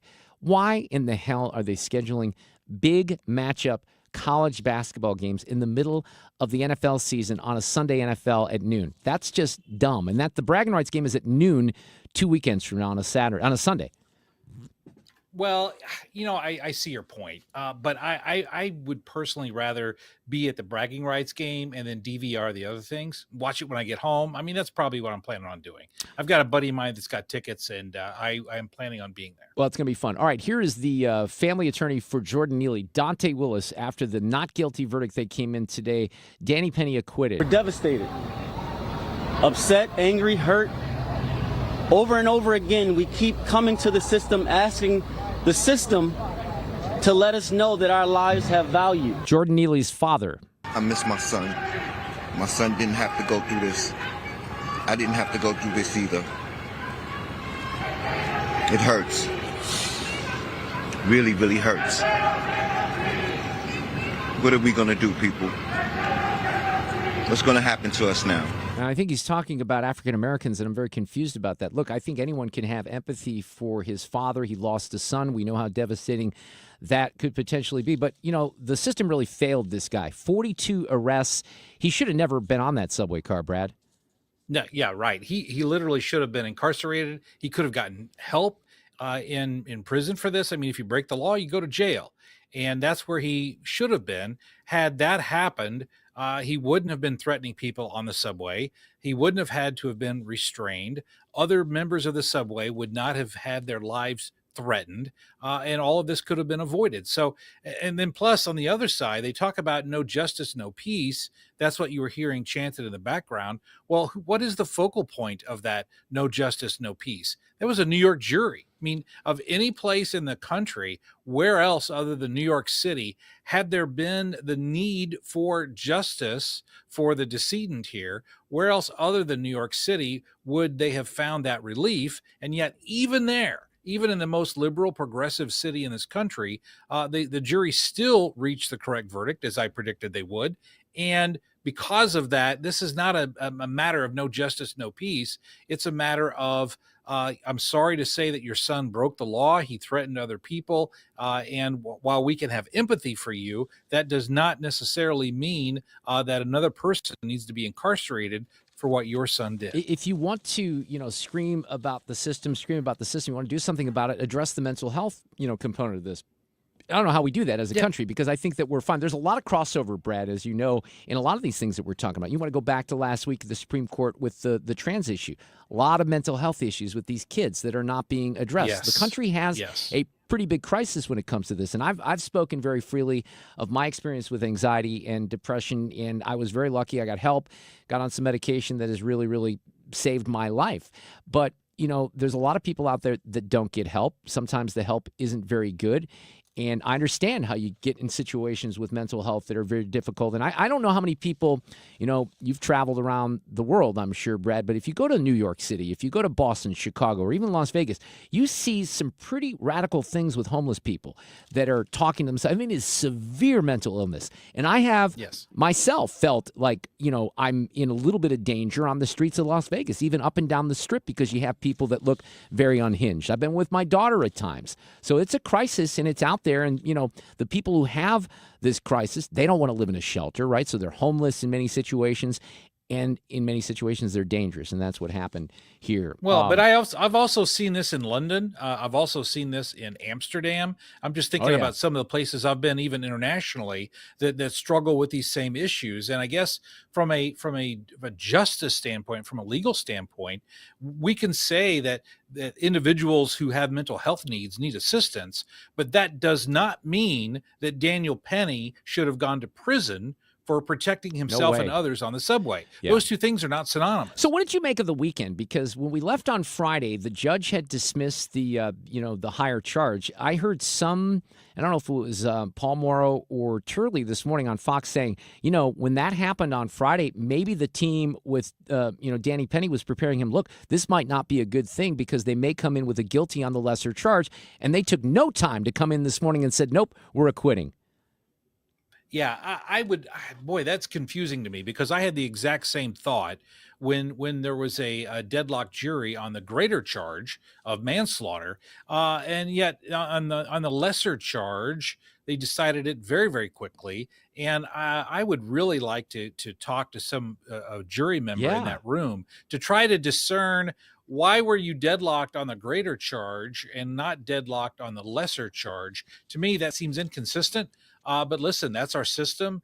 It has warts, but at this point, it's the best system we can have. Well, and I'm just thankful. Like you, I was also predicting that the jury, and maybe it was more hope than anything else, that the jury would do the right thing here, because it would have made me and a lot of other Americans very sick to their stomach at the notion that this guy, Danny Penny, might be going to prison. Meantime, the other big story that broke this morning, you have a 26-year-old kid that's been arrested, a Maryland native. His name is Luigi Mangione. That does not sound like the name of most killers. He murdered Brian Thompson, the CEO from United Healthcare. He was eating at a McDonald's in Altoona, Pennsylvania, Brad, and he hadn't even disposed of the weapon or the manifesto. Well, I think that shows to some extent he was anticipating getting caught, and he didn't mind getting caught, because not only did he have the weapon on him, he had all of his manifesto propaganda materials also in his coat pocket. So this is a guy that I think knew he was being hunted and anticipated he would be caught and was ready for it. I do too. This is the one thing that's still very confusing to me, and it's still early. You know, they just made this arrest. We're going to find out a lot more here in the coming days and weeks. But this is a guy that was on Fox, Chris Swecker, who's he's a former FBI agent. But it's shocking that no one identified him sooner. I thought there would have been an identification within the hour of his photo going out there. Brad, it's hard for me to believe that when that picture doesn't go out there, we all would have recognized someone who was in our family, who was a friend. We would have said, yeah, we know those eyebrows. We know that nose. So I don't think it's possible they didn't know who this kid was. Do you? Well, again, we talk about conflicting information. There was the New York Post on Saturday released a statement from New York City Mayor Eric Adams, who said, we know who this guy is. We have his identity. Well, that was on Saturday. And it really wasn't confirmed until today. But you're right. I believe that there had to have been some family member or family friend that recognized this guy and called in. We don't know that. It's going to take days before that information comes out. But you're right. Somebody tipped him off before this McDonald's worker today that called the cops. I think you're right, though, that he certainly, I don't know if he was wanting to be caught, but he knew he'd be caught. And I think the messaging is still something he's interested in. Look, he was a valedictorian of his school in Baltimore, the Gilman School. He got a BA and a master's in engineering from the University of Pennsylvania. So he's not someone that you could probably play off as, some crazy, well, he could be a crazy whack job, but he was an educated crazy whack job, right? He took a Greyhound bus to Altoona, the same bus they think he took to New York City. And, Brad, it's ironic. I think a lot of people are commenting on this today. There was the knee-jerk reaction after the shooting on Wednesday and the way that it played out. And then you see the video, people saying, oh, this is a professional hit. Well, it was exactly the opposite of a professional hit. This guy couldn't have been more sloppy. But again, some of it might have happened on purpose. I think what gave people the initial idea that this was a professional hit, because when you watched, and everybody has seen the video of Mangione shooting Thompson, and the way that he was walking and shooting, it looked like something out of John Wick. All right. And so that's why I think people thought this was a professional hit. But the first thing that I noticed was he wasn't wearing gloves, and any professional hitman would be wearing gloves, because otherwise you're just broadcasting your fingerprints everywhere. So I didn't think it was, but I think that gave the appearance of that because of the way that he was walking and shooting in a way that most of us have never seen except in movies. Right. Now, this is a weird aspect of it. I don't know what your thoughts are, but they said today that the kid he printed this gun from a 3D printer. The information we're getting from Altoona is that the gun appears to be a ghost gun, may have been made on a 3D printer. The capability of firing a 9mm round, obviously that will come out during our ballistics testing. And the mayor of New York, Eric Adams, addressed that issue too.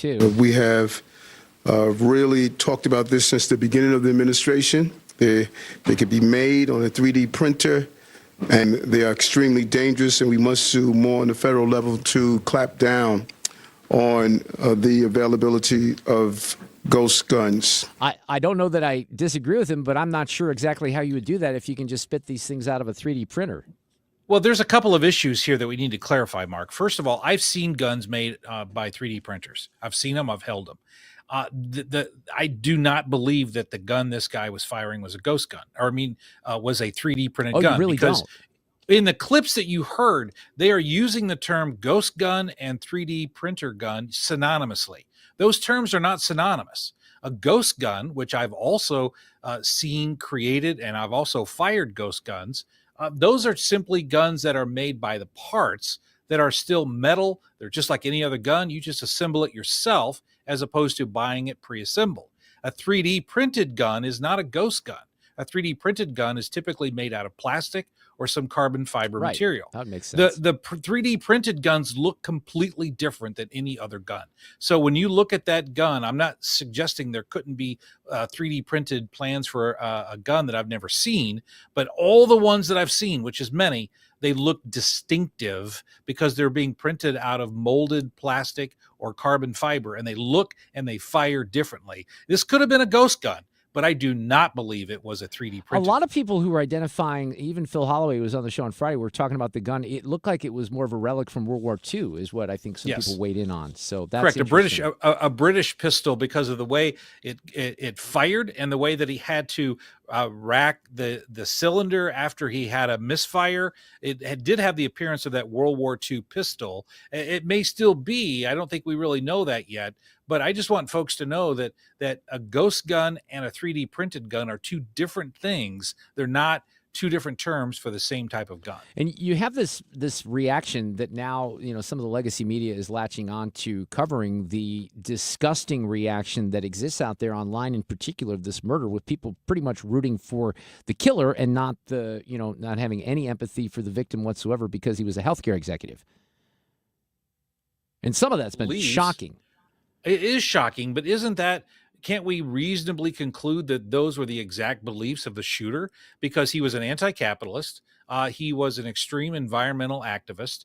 They've already posted, he was a fan of Ted Kaczynski, who, of course, was an anti-technology guy, which is ironic for a tech genius who went to University of Pennsylvania. But those disgusting ideas were certainly the ones that Mangione had, because he took it to the logical conclusion of actually killing someone. And yet these people who are posting online, they have similar beliefs, but they haven't acted on it. But the beliefs themselves, I think, are equally abhorrent. Absolutely. Brad Young, always great to have you on. Let me just leave you with this. This is kind of off topic, but it's my way of inserting this particular piece of content that I think you'll appreciate. So yesterday, I was tooling around on the Twitter. I don't usually do that on a Sunday, and I saw a tweet from Dr. Bob Onder. Bob Onder is the new congressman from the, I guess that would be not the third district. Yeah, you got to do the math there on that. Wesley's taken the first, and then Ann Wagner is the second. Anyway, Dr. Onder tweets this out, brought to you with your tax dollars. It's a retweet of something from HHS.gov and their official, Health and Human Services handle on Twitter. And it says, today on Pansexual and Panromantic Pride Day, everyone deserves to feel seen, respected, and supported, no matter who they love. Create a world where everyone feels proud to be themselves. One thing I think you and I can agree on is that there's not going to be any more of that nonsense from government departments about pansexual, panromantic, transsexual, blah, blah, blah. Can we just stop the nonsense? You want to recognize days like that? Go for it. Not on the tax dollars. Exactly. Hopefully that's one of the things that Elon Musk and Vivek Ramaswamy will be cutting from our federal government. Right. But Brad, having said all of that, I do hope that you really did have a happy pansexual and panromantic Pride Day yesterday, just personally. Okay. I did, but I really can't tell you how I celebrated Don't it. Even know what it means. I really don't. Brad Young, thank you so much. We appreciate it. We'll Thanks. talk to you later. If it can't be me, I know when somebody's lying. I know when somebody's lying.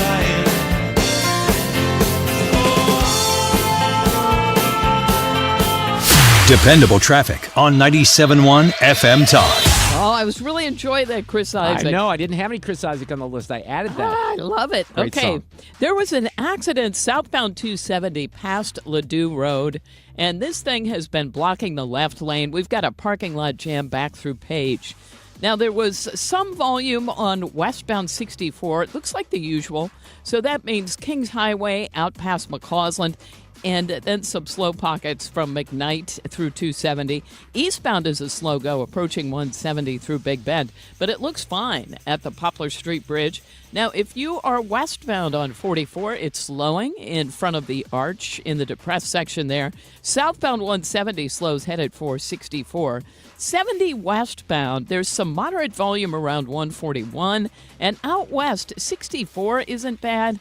Maybe some moderate volume at Lake St. Louis Boulevard. Nothing too terrible. 55, slow pockets south of Arsenal down through Revis Barracks, but it looks fine to the south of there.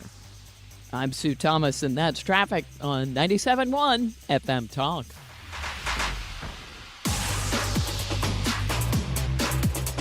All right, let's get you some good legal representation if you're in a very tough spot in your marriage. Susan L. Ward is a family practice attorney here in the St. Louis area, multiple locations, been doing this for a long, long time. And you have different laws in Illinois and Wisconsin, in Arkansas and Iowa and Missouri when it comes to all of these issues. So I lived in Wisconsin when I was divorced, came to Missouri in 2006, had to redo a parenting plan because the laws were different here. And that's something certainly outside of the end of a marriage that Susan can help you with. Anything that happen in the aftermath of divorce, modifications to existing orders, all of those things. They will make sure that they're there for you. And this is the time of year, and Susan will tell you this, that a lot of people are thinking about ending a marriage, and then they don't make that call until after the first of the year. Typically, her office is swamped on January 2nd, January 3rd. My advice, and I think her advice would be, don't put that call off, because if you think that that's where things are heading, you want to make sure you get good legal advice right off the top, because then you won't make mistakes. STLFamilyLaw.com. The focus on family law, the emphasis on you. Susan L. Ward, and tell them that we sent you along. Have you ever been told you can't get into the water for 30 minutes after eating because you can cramp up and drown? And then you were told if you eat watermelon seeds, you're going to grow a watermelon in your stomach. Swallowing gum it'll stay in your stomach for 7 years. Don't sit too close to the TV or you'll go blind. Wow, these aren't your peers saying this is your, people you're counting on that you believe and you trust. Or the air conditioning that we have now isn't good enough for you, so you need to do this. I don't know, guys. If you have questions, you have doubts, and you want common sense approach to, heating and cooling your home affordably, call me, Bart Inman, one really easy number, Missouri and Illinois, 314-293-2600, or bartinman.com. That's Bart with a B, Inman with an I.com. God bless. If you owe the IRS $10,000 or more in back taxes or have unfiled tax returns, write this number down or put it into your phone. 800-909-1822. The IRS is hiring more staff and cracking down. Call Tax Relief Helpers now to learn about our tax debt reduction programs and how to stop the collection efforts. If you're facing liens, levies, an audit, wage garnishment, or years of unpaid taxes, even if you're already in a payment plan, we can help. Through special IRS programs, you may qualify to have your tax debt settled for a fraction of what you owe. Tax Relief Helpers has helped thousands of taxpayers qualify for these generous relief programs, earning an A rating with the Better Business Bureau. No matter what amount you or your business owe to the IRS, call our tax relief hotline now for a free consultation and see what savings you may qualify for. Don't tackle the IRS on your own, and don't risk having your wages, Social Security, even your pension seized. Call now. Call 800-909-1822. That's 800-909-1822. 800-909-1822. Wesley is a truck driver. I drive a truck, and I love what I do. A truck driver with IRS troubles. They told me I owed them $43,000. It got really bad. Quite a few letters in the mail. They were talking about wage garnishment, coming after my house, my car. Yeah, they don't play around. I seriously thought that I was going to lose everything. One sleepless night, Wesley finally made a call to Optima Tax Relief at 2 a.m. Kind of figured I'd get a machine, but I didn't. I actually got to talk to an actual person in the middle of the night. He found just what he was looking for. Oh, they were great people. You need a team of people that know what they're doing. Optima Tax, they know what they're doing. Optima Tax Relief came through with flying colors. I saved an incredible amount of money. Happy don't even come close. I was absolutely overjoyed. Take Wesley's advice. If you're in any kind of trouble with the IRS, call Optima Tax Relief. Don't trust anybody else. Call Optima for a free consultation. Call 800-987-6122. 800-987-6122. 800-987-6122. Optima Tax Relief. Some restrictions apply. For complete details, please visit OptimaTaxRelief.com. It's time for a $98 furnace tune-up. At 5:29, this portion of the show is sponsored by Jerry Kelly Heating and Air. The Trump presidency is coming into focus. Keep it here for every twist and turn, because the updates are happening fast. 97.1 FM Talk. The vision and strategy for 2025 is here. St. Louis is home for conservative talk. You're listening to The Mark Reardon Show. You know, every evening when I wrap up, we got Jimmy Fallon's syndicated show, that's on 97.1 FM Talk. Jimmy's going to join us tomorrow night in the 5 o'clock hour. He is gearing up for a night of comedy. He's going to promote that. We'll get his thoughts on a variety of the issues of the day. So that's coming up tomorrow here on 97.1 FM Talk right around 5:07. We have been talking a lot about Doge on this show, high hopes for Elon and for Vivek. Jonah Wendt is with us. He is a policy advisor to a group called Advancing American Freedom, which is certainly supporting the mission here of slashing government spending and hopefully peeling back some of the bureaucracy as well. Jonah, how are you? Welcome to 97.1 FM Talk. Hey, good evening. Thanks for having me on, Mark. What is your group? What is Advancing American Freedom focusing on when it comes to Doge and trying to reduce government spending? Do you have an area of focus? Yeah, that's a great question. We're focused, there's as you know, there's no shortage of waste in the federal government. So we put this memo out, giving them a couple very broad areas they could look at and general ideas just as a starting point. There's obviously, millions, billions of dollars of wasteful spending in the federal government. We actually put out a report in August highlighting all sorts of ways you can even go beyond this one-page memo we put out. So there's no shortage of opportunities, I think, for Doge to find and cut wasteful spending in the federal government. I'm going to talk about several of the things that you guys highlighted, but I want to just focus on one here because it might not even be one that people would think of. And I do find that if they would peel back the onion on this one, we'd find something very interesting. One of the recommendations is to claw back all the unused COVID-19 funding. I'm afraid to ask how much of that is still out there. I think by last account, it's about it's either 200 billion or 200 million. One of those, right? And it's just sort of sitting there. Yeah, the hard part with government funding is M's and B's at this point are often interchangeable. But we all knew, when all this stuff was being handed out 4 years ago, we knew that there was going to be fraud and abuse. But it was all done because we had to save businesses and restaurants and all this stuff. Nobody knew exactly what they were handing out, and now it's going to take decades probably just to figure out how much of it was wasted. Oh, yeah, billions of dollars were wasted. I think a report came out that said most of the payments that went out actually went to people who were not even in the United States.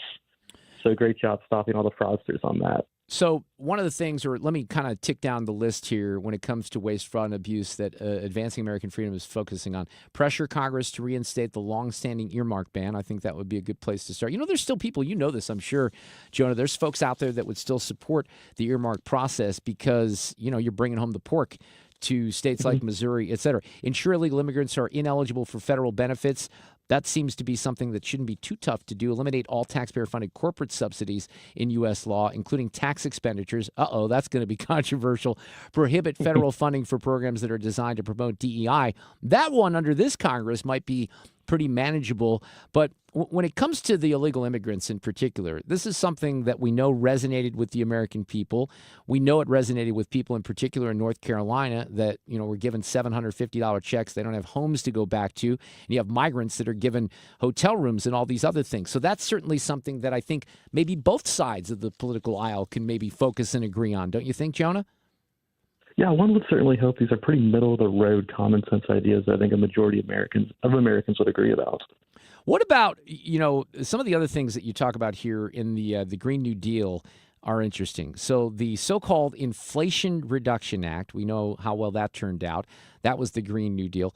Wildly over budget, right? That's projected to cost $1 trillion over 10 years. The original estimates were $430 billion, as if that's not enough. But $1 trillion certainly multiplies that times 2. Is there a way to go back in there and claw some of that stuff back? Yeah, so you just need to shut down the programs exist, and the Congress can basically say this program shut down, that you can't use it anymore. And that's what we're advocating for. But unfortunately, when you pump a bunch of money into congressional districts, members of Congress start to support it because, that's quote-unquote jobs in their districts are being paid for by taxpayer dollars. And so recently you actually had, I think, 18 Republicans sent a letter to Speaker Johnson urging him to, don't take a sledgehammer to the IRA, take tweezers to it. Well, and this is where it really gets stuck. And let's talk about defense spending, because this is where it can get a little controversial. I'll use St. Louis as an example. We have defense contractors in our midst here with Boeing. They provide a lot of jobs. But I always go back to a movie that is, at this point, probably 20 years old. It's a documentary called Why We Fight, and it's done by a guy by the name of Eugene Jarecki. And it's, are you familiar with the film by any chance? Do you know that movie? I'm not, unfortunately. It's really good. And what it does is it takes Dwight Eisenhower's military-industrial complex speech and kind of frames the movie around that. So are we fighting, and this is where Pete Hegseth can have, certainly an influence as well. Are we fighting because we got to support jobs in congressional districts to build a bunch of machinery that's going to, be on the fighting fields, or are we doing it because we have actual enemies and foreign enemies, and we're protecting the country? Now, sometimes it's a combination of those two things, but let's face it, this stuff gets unchecked because it's all in the name of national defense, which is, as I point out all the time, a constitutional responsibility. But I'm also one that believes that there's a fair amount of fraud and waste in that budget as well. Yeah, I don't think that there's too many people that think that the Pentagon has a perfect spending system. I know that Joni Ernst today came out and said that she was, leaning toward Pete Hegseth because he'd supported auditing the Pentagon. And, it comes out every year. The Pentagon doesn't necessarily keep its books as tight as it should.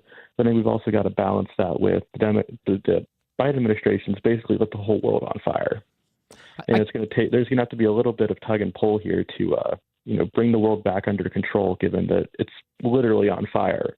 Well, you have this situation with Washington. I had a guest that highlighted this last week. Let's say that your budget is, $90 for the year, and the proposal is for $100 for the year, but you're only given $98 for the year. So you're still given, $8 more for the year. But in Washington speak, that's actually a cut, right? That's a government cut, the way they define it, which is ludicrous.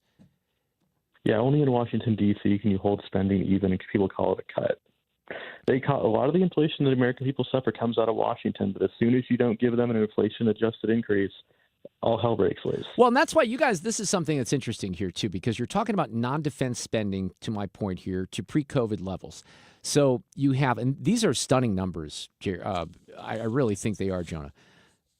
You have the size of government that went up, non-defense spending, from $518 billion in 2017 to $765 billion in 2023. And if you just kind of track that, by 2026, we're probably going to be up to $850 billion if we don't do something about it. Those numbers are staggering, aren't they? Yeah, it's just a simple question to the American people. Are you getting your money's worth out of the federal government? Have you received, more than $250 billion in increased quality over the past 6 years? I don't think they have. I think a lot of the American people would be quite skeptical if they see these numbers put in front of them. But we massively expanded the size of government during COVID. We've got to put it back down where it was. So how this was a one-time short-term expansion to address, an unprecedented crisis. and now it's time to shrink it back. Yeah, Jonah Wendt is here. He's with the group Advancing American Freedom. All right, so you guys put out something over the summer that was a memo along these lines. In the spirit of Doge, it's called Confronting Our Debt Crisis, a Guide to Cutting Federal Spending. And we've gone over some of the things here that you think would be wise, and I think, I would agree, that would be wise to cut back on and maybe get some of this in check. However, here's where it gets difficult, because I've talked about this for decades now. Some of the real government spending comes on in the entitlement programs with Social Security and Medicare. Nobody seems to be willing to even mention that. Not even mention that, Jonah. So how do you go about reducing the size, the scope, the expenditures in the federal government without even addressing the real elephant in the room, if you will?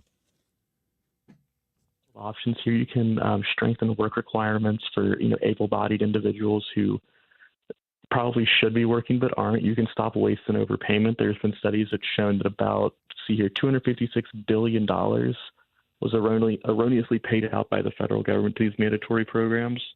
So you can cut the waste that's already existing, and that's a way to extend the life of the program.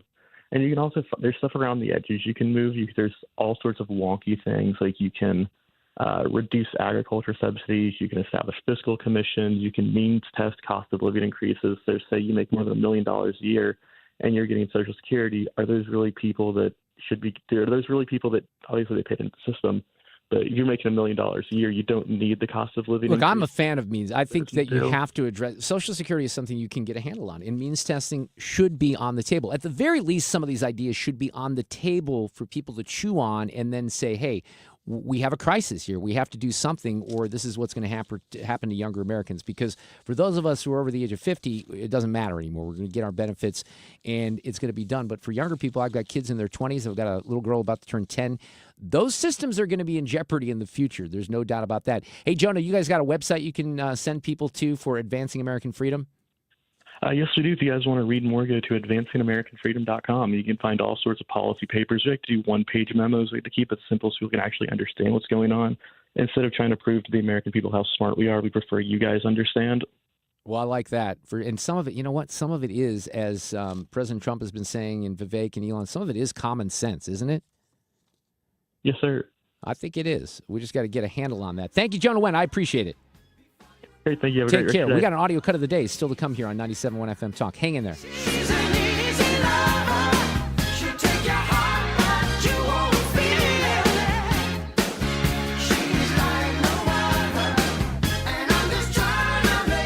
Dependable traffic on 97.1 FM Talk. Well, we still have a major issue on 270, and that is an accident. Southbound 270, really near Ladue Road. Now, the problem, of course, is this accident has been blocking the left lane. Now, they're working to get that off to the shoulder.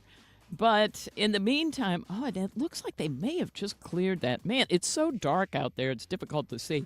But it looks like they may have cleared it. And that's good news, because in the meantime, it created a jam back through Page, and it was a parking lot jam.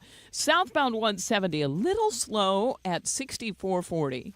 And we do have some volume out there if you are traveling on southbound 55, but it's mainly right there at Rivas Barracks. If you're headed into Illinois, we look fine on the bridges downtown. And out west, things have really thinned out on 6440 and 70, and they actually look pretty good right now. This report is brought to you by New Perspective Senior Living of Weldon Spring. I'm Sue Thomas, and that's traffic on 97.1 FM Talk.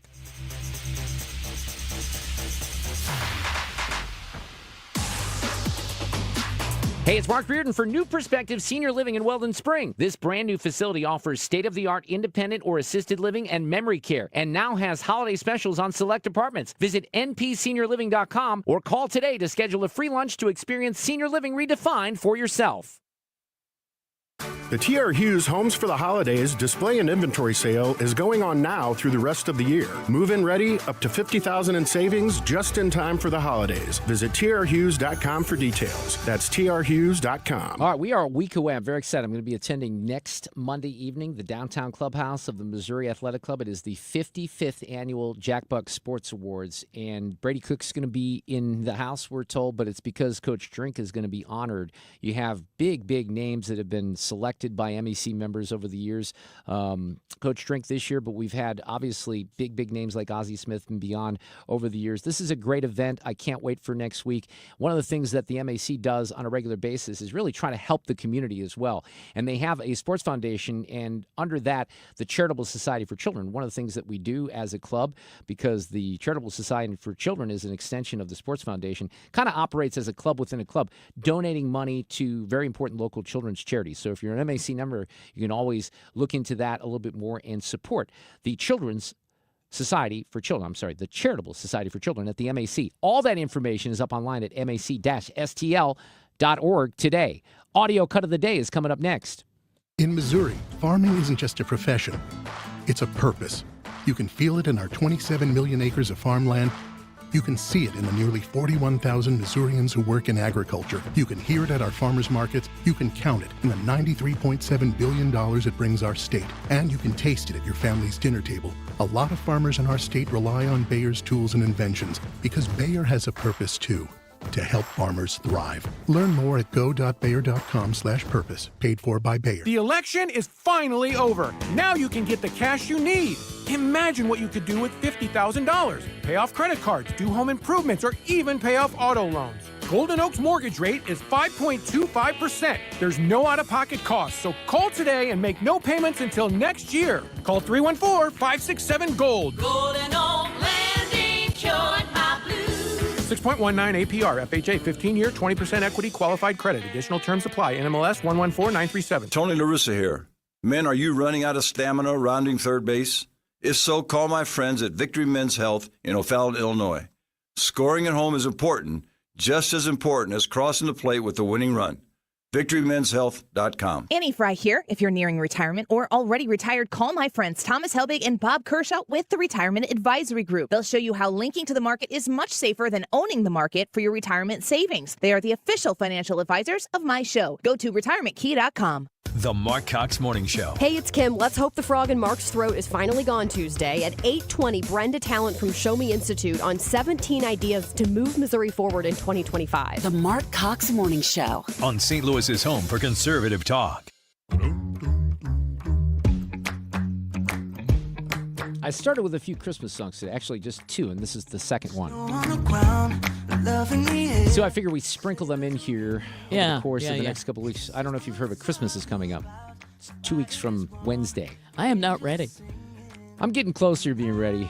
But I like Christmas quite a bit. We kind of wrapped up all the holiday decorations. I have bunny-proofed all of the trees. Had to go back in and light the trees differently and then put some electrical tape on because Oreo likes to bite the little rabbit? wires. Yes. Exactly. One of the things that I don't want the audience to be confused by, because we just started with this, we haven't really made a lot of a big deal out of it, but you were married over the weekend. Yep, which was pretty true. significant. Yeah, I think so. So I had this in, I'm going to use something a little different for Audio Cut of the Day, but I created this special for you because when I knew Sue was getting married, she took off Friday. We didn't say anything. It was up to you to reveal this to the world. But I also, well, the planet, right, Sue? Everybody wants to know.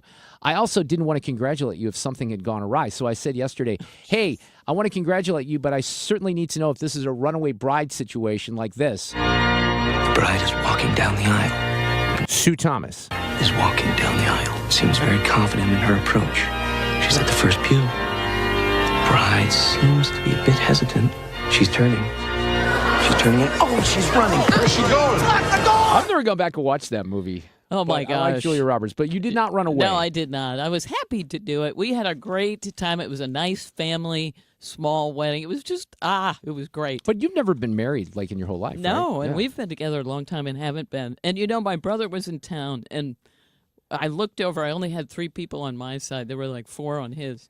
But and neighbor Jen is my BFF, and she was hearing my brother getting teary behind her, so she just kept throwing Kleenex back. Here's another one. He's like, thank you. Jeff was getting very emotional? Yes, Oh, well, it was that's really sweet. sweet. That's awesome. Well, congratulations. Thank you. I Congratulations. appreciate that. Let me, before I get to Audio Cut of the Day, let me take you in a food direction here. I thought this was interesting. They do this series in The Athletic, which is part of the New York Times. Every once in a while, they survey NFL players or other Major League Sports players, and it's something off the beaten track, right? So they talked about how a few years ago they wrote about orange slices, and that's apparently the NFL's secret halftime snack. So it's great for marathoners, too. But fun fact here, teams are actually required to provide 3 dozen sliced oranges for halftime for the visiting team. Oh, I love that. But the Athletic said in the course of reporting on that story, many players said that they passed on halftime citrus in favor of something else. And I know these because of, well, when the boys were little, but certainly Alexa as well. I don't think that I would buy them on my own, but you know what's huge in the NFL? No. Uncrustables. Are you kidding me? Yeah, so you know what that is? Like the it's a little peanut butter and jelly sandwich with no crust. Might just be peanut butter with no crust. Might just be Nutella, no crust. Could be peanut butter and jelly. Yeah, it's a big deal. Kids love them, right? Yep. So listen so to this. funny. They went at the end of the season last year. The Athletic, they were digging deep here. They wanted to find out how many Uncrustables they actually eat. So they actually convinced teams that this was a real question on a survey and not another scam message. Most teams agreed to pony up their data from last year. Some of them didn't want to, participate. Well, yeah. But based on the information, it's safe to say, the Athletic says, that NFL teams go through anywhere from 3,600 to 4,300 Uncrustables a week. Oh, when my you factor in gosh. training camps and the teams that did not share their data, NFL teams could easily go through at least 80,000 Uncrustables a year. So apparently, I don't know what it is about the Mile High city, but Denver has 700 Uncrustables a week. Seattle running a very distant second, 320. Jacksonville, 315. Everyone's kind of tight in there. You kind of get down to New Orleans at 50 Uncrustables. Maybe, the Bengals play tonight. Joe Burrow's had a great season. The Bengals not doing so well. They only eat 50 Uncrustables a week. So. Well, they're slacking. But think about it. That's genius. It's mobile. It's a little bit of protein and some carbs and sugar. Boom, in one hit. But here's what's fascinating. It's In this story, they actually go into a little, this is like an extended Sue's News random fact. Love it. There's a former wide receiver at North Dakota State, and his name is Len Kretschmann. And he lived in the small town of Fergus Falls, Minnesota. He worked with the schools in the food industry after he was in college. In the mid-'90s, Len said he and his wife, Emily, and other people were talking about creating a mass-produced peanut butter and jelly sandwich without the crust. This was Len's business instinct. It was a simple idea.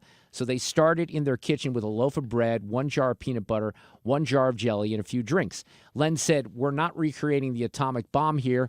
We're trying to make a peanut butter and jelly sandwich." It was 2 people standing there goofing off, probably having a beer and a glass of wine and saying, "What do you think of this?" But the first decision they made is that the sandwich should be round. Len says the moon is round, the sun is round, the earth is round. It's our favorite shape. Do you have to go to committee and survey people on what the shape should be? No, it's round. So we've got that nailed down, right? Next, he grabs a cup from the kitchen cabinet. He says if you ask moms how they took a crust off a sandwich 30 years ago, they'd say, "I found a glass in my cupboard that was the right dimension, and I pressed on the bread and I cut the crust off." Exactly. Yeah. So Kretschmann says that's what they did. They added a crimp to the edges. I kind of like that word crimp, by the way. Crimp's a great of word. the crustless bread, which was easy, but then they had to figure out how to keep the jelly from oozing. Oozing, another strong word here, I think, too, which was not easy. Every time they thawed their creations, the jelly bled into the bread and ruined the sandwich. So they were doing trial and error. He says they finally put the blob of jelly in the middle of the bread, covered it with peanut butter. Now we're talking. Encased the jelly. So it doesn't leach into the bread. That was the key. Kretschmann says that was their gee whiz moment. But how about that? So he gets with a business partner. David Geske is his name. At first, they pitched this to schools, right? Because that's his industry. Yeah, that makes sense. But they needed a name. So once again, the idea landed in their kitchen. They asked the 11-year-old son of a business associate for a suggestion. His answer, the 11-year-old said, "The Incredible Uncrustable." 4 years later, in 1999, remember who bought it? Smuckers. Smuckers bought the company, dropped the first part of the name, and introduced it to the country as the Uncrustable. Incredible. Now, let's go back to the NFL, because the NFL wasn't in right away, but apparently this became a big part of NFL nutrition even as far back as the early 2000s. So there's a guy that used to be on the Dallas Cowboys and, the Indianapolis Colts. His name is Dallas Clark. I know that name is in NFL. He said that he remembers in 2003 that something beautiful happened. He says it's up there with the cell phone where you're like, how's this done? When they came out, it was like, duh, why did someone not think of this a long time ago? So people loved it, and they kind of go into the fact that there was a guy that was associated with the team that was in charge of snacks for the team on the Colts, and it was important because they were in the Super Bowl in 2007. The Colts played the Bears. In the ballroom where the team stayed, the Colts strength and conditioning coach at the time, John Chirina, he's the guy that was in charge of this. He lays out a spread for players to grab and go as they move from meeting to meeting, and it's Uncrustables.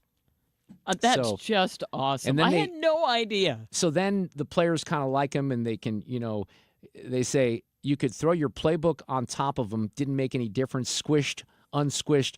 You're going to crush it. But it didn't matter, and now they're staples for NFL teams. That's awesome. George Kittle loves them. He eats 2 on flights to road games and anywhere from 2 to 4 on flights home. So there you go. Everything you always wanted to know about Uncrustables that we're afraid to ask. That's in The Athletic. It was a good story. Pretty good story. Let's do audio cut of the day before we get out of here this afternoon. If I can hit the right thing. Stand by. Playback ready. Now, the audio cut of the day. All right, well, 2 big stories of the day, and they both happened at the same time. You got a not guilty verdict in the Danny Penny case. We'll get to that in a second. But they also caught this guy, Brian Thompson's shooter. His name is Luigi Mangione. Here's the commissioner of New York City, Jessica Tisch. Earlier this morning in Altoona, Pennsylvania, members of the Altoona Police Department arrested Luigi Mangione, a 26-year-old male, on firearms charges. At this time, he is believed to be our person of interest in the brazen targeted murder of Brian Thompson, CEO of United Healthcare, last Wednesday in Midtown Manhattan. Some details. Was in a McDonald's and was recognized by an employee who then called local police. Responding officers questioned the suspect, who was acting suspiciously and was carrying multiple fraudulent IDs as well as a U.S. passport. Upon further investigation, officers recovered a firearm on his person, as well as a suppressor, both consistent with the weapon used in the murder. Yeah, so he's sitting at a McDonald's. Somebody recognizes him. He's got the same fake ID he used to check into the hostel. He's got this ghost gun, which apparently was made with a 3D printer, although Brad Young earlier was saying there's a difference between, a ghost gun and something that's printed by the 3D printer. But they got him, and I'm hoping we're going to find out a lot more information about this guy. I still think it's very, very weird that we still don't know much about the first kid in the assassination attempt in Pennsylvania. Isn't that agree. bizarre? Yeah. And then, as I mentioned, the other big story of the day was the acquittal of Danny Penny. It's a great thing for everyone except for the crazy BLM protesters. Just like everybody else has vigilantes, we need some black vigilantes. That's right. People want to jump up and choke us and kill us for being loud. How about we do the same? Yeah, there's some threats. We'll see how that manifests itself. There's your audio cut of the day, or cuts as you will. Enjoy your Monday evening. We'll talk tomorrow. We got Jimmy Fallon on the show tomorrow.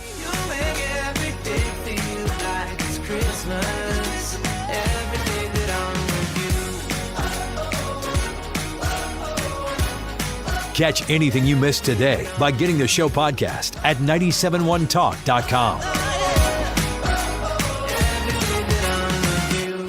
Dependable traffic on 97.1 FM Talk. Well, let's see. If you are on 55 tonight, things are in pretty good shape, and we look good through a construction zone. Really no delays through there. So that's good news, and I'm talking about south of Arsenal down through Rebus Barracks. We've got an accident reported westbound 6440 past McKnight between there and Clayton Warson, and a parking lot jam back through 170. Southbound 170 slowing at 6440. Now, they did clear the accident southbound 270 at Ladue Road, but we still had a jam that went back through Page, so it's taking a while to unwind. And south of there, we're actually in good shape. Taking westbound 70 out of downtown, no problems. Quiet through North County on eastbound 270. And no delays crossing the Poplar Street Bridge. We look great through there. If you are headed into Illinois, now's the time. Things look good on all of the bridges downtown. This report brought to you by GL International Realty. Planning to sell your home? Work with the very best. Gloria Liu with Your Home Sold Guaranteed Realty will guarantee to sell your home at your price or she will buy it. I'm Sue Thomas, and that's traffic on 97.1 FM Talk. We all hear the radio ads about the IRS. They tell you to be afraid, to be scared, and they try to frighten you into calling. I'm not here to do that. Tax Relief Advocates is different. TRA is here to tell you that if you owe money to the IRS, whether it's $5,000, $50,000, or $500,000, we have a solution. It doesn't matter if you're sitting in your car, at work, or with your kids. No matter where you are, call now. 800-699-1059. Don't lose hope. TRA can eliminate or reduce what you owe to the IRS. Generous programs are now available that can give you a fresh start. Our passion is taxes and helping individuals fix their IRS problems. We have over 1,000 5-star reviews on Google and an A+ with the Better Business Bureau. You don't need to be afraid of the IRS any longer. End your tax nightmare today by visiting us online at TRA.com or call 800-699-1059. That's 800-699-1059. Tax Relief Advocates. Real solutions for real people. The choice of a lawyer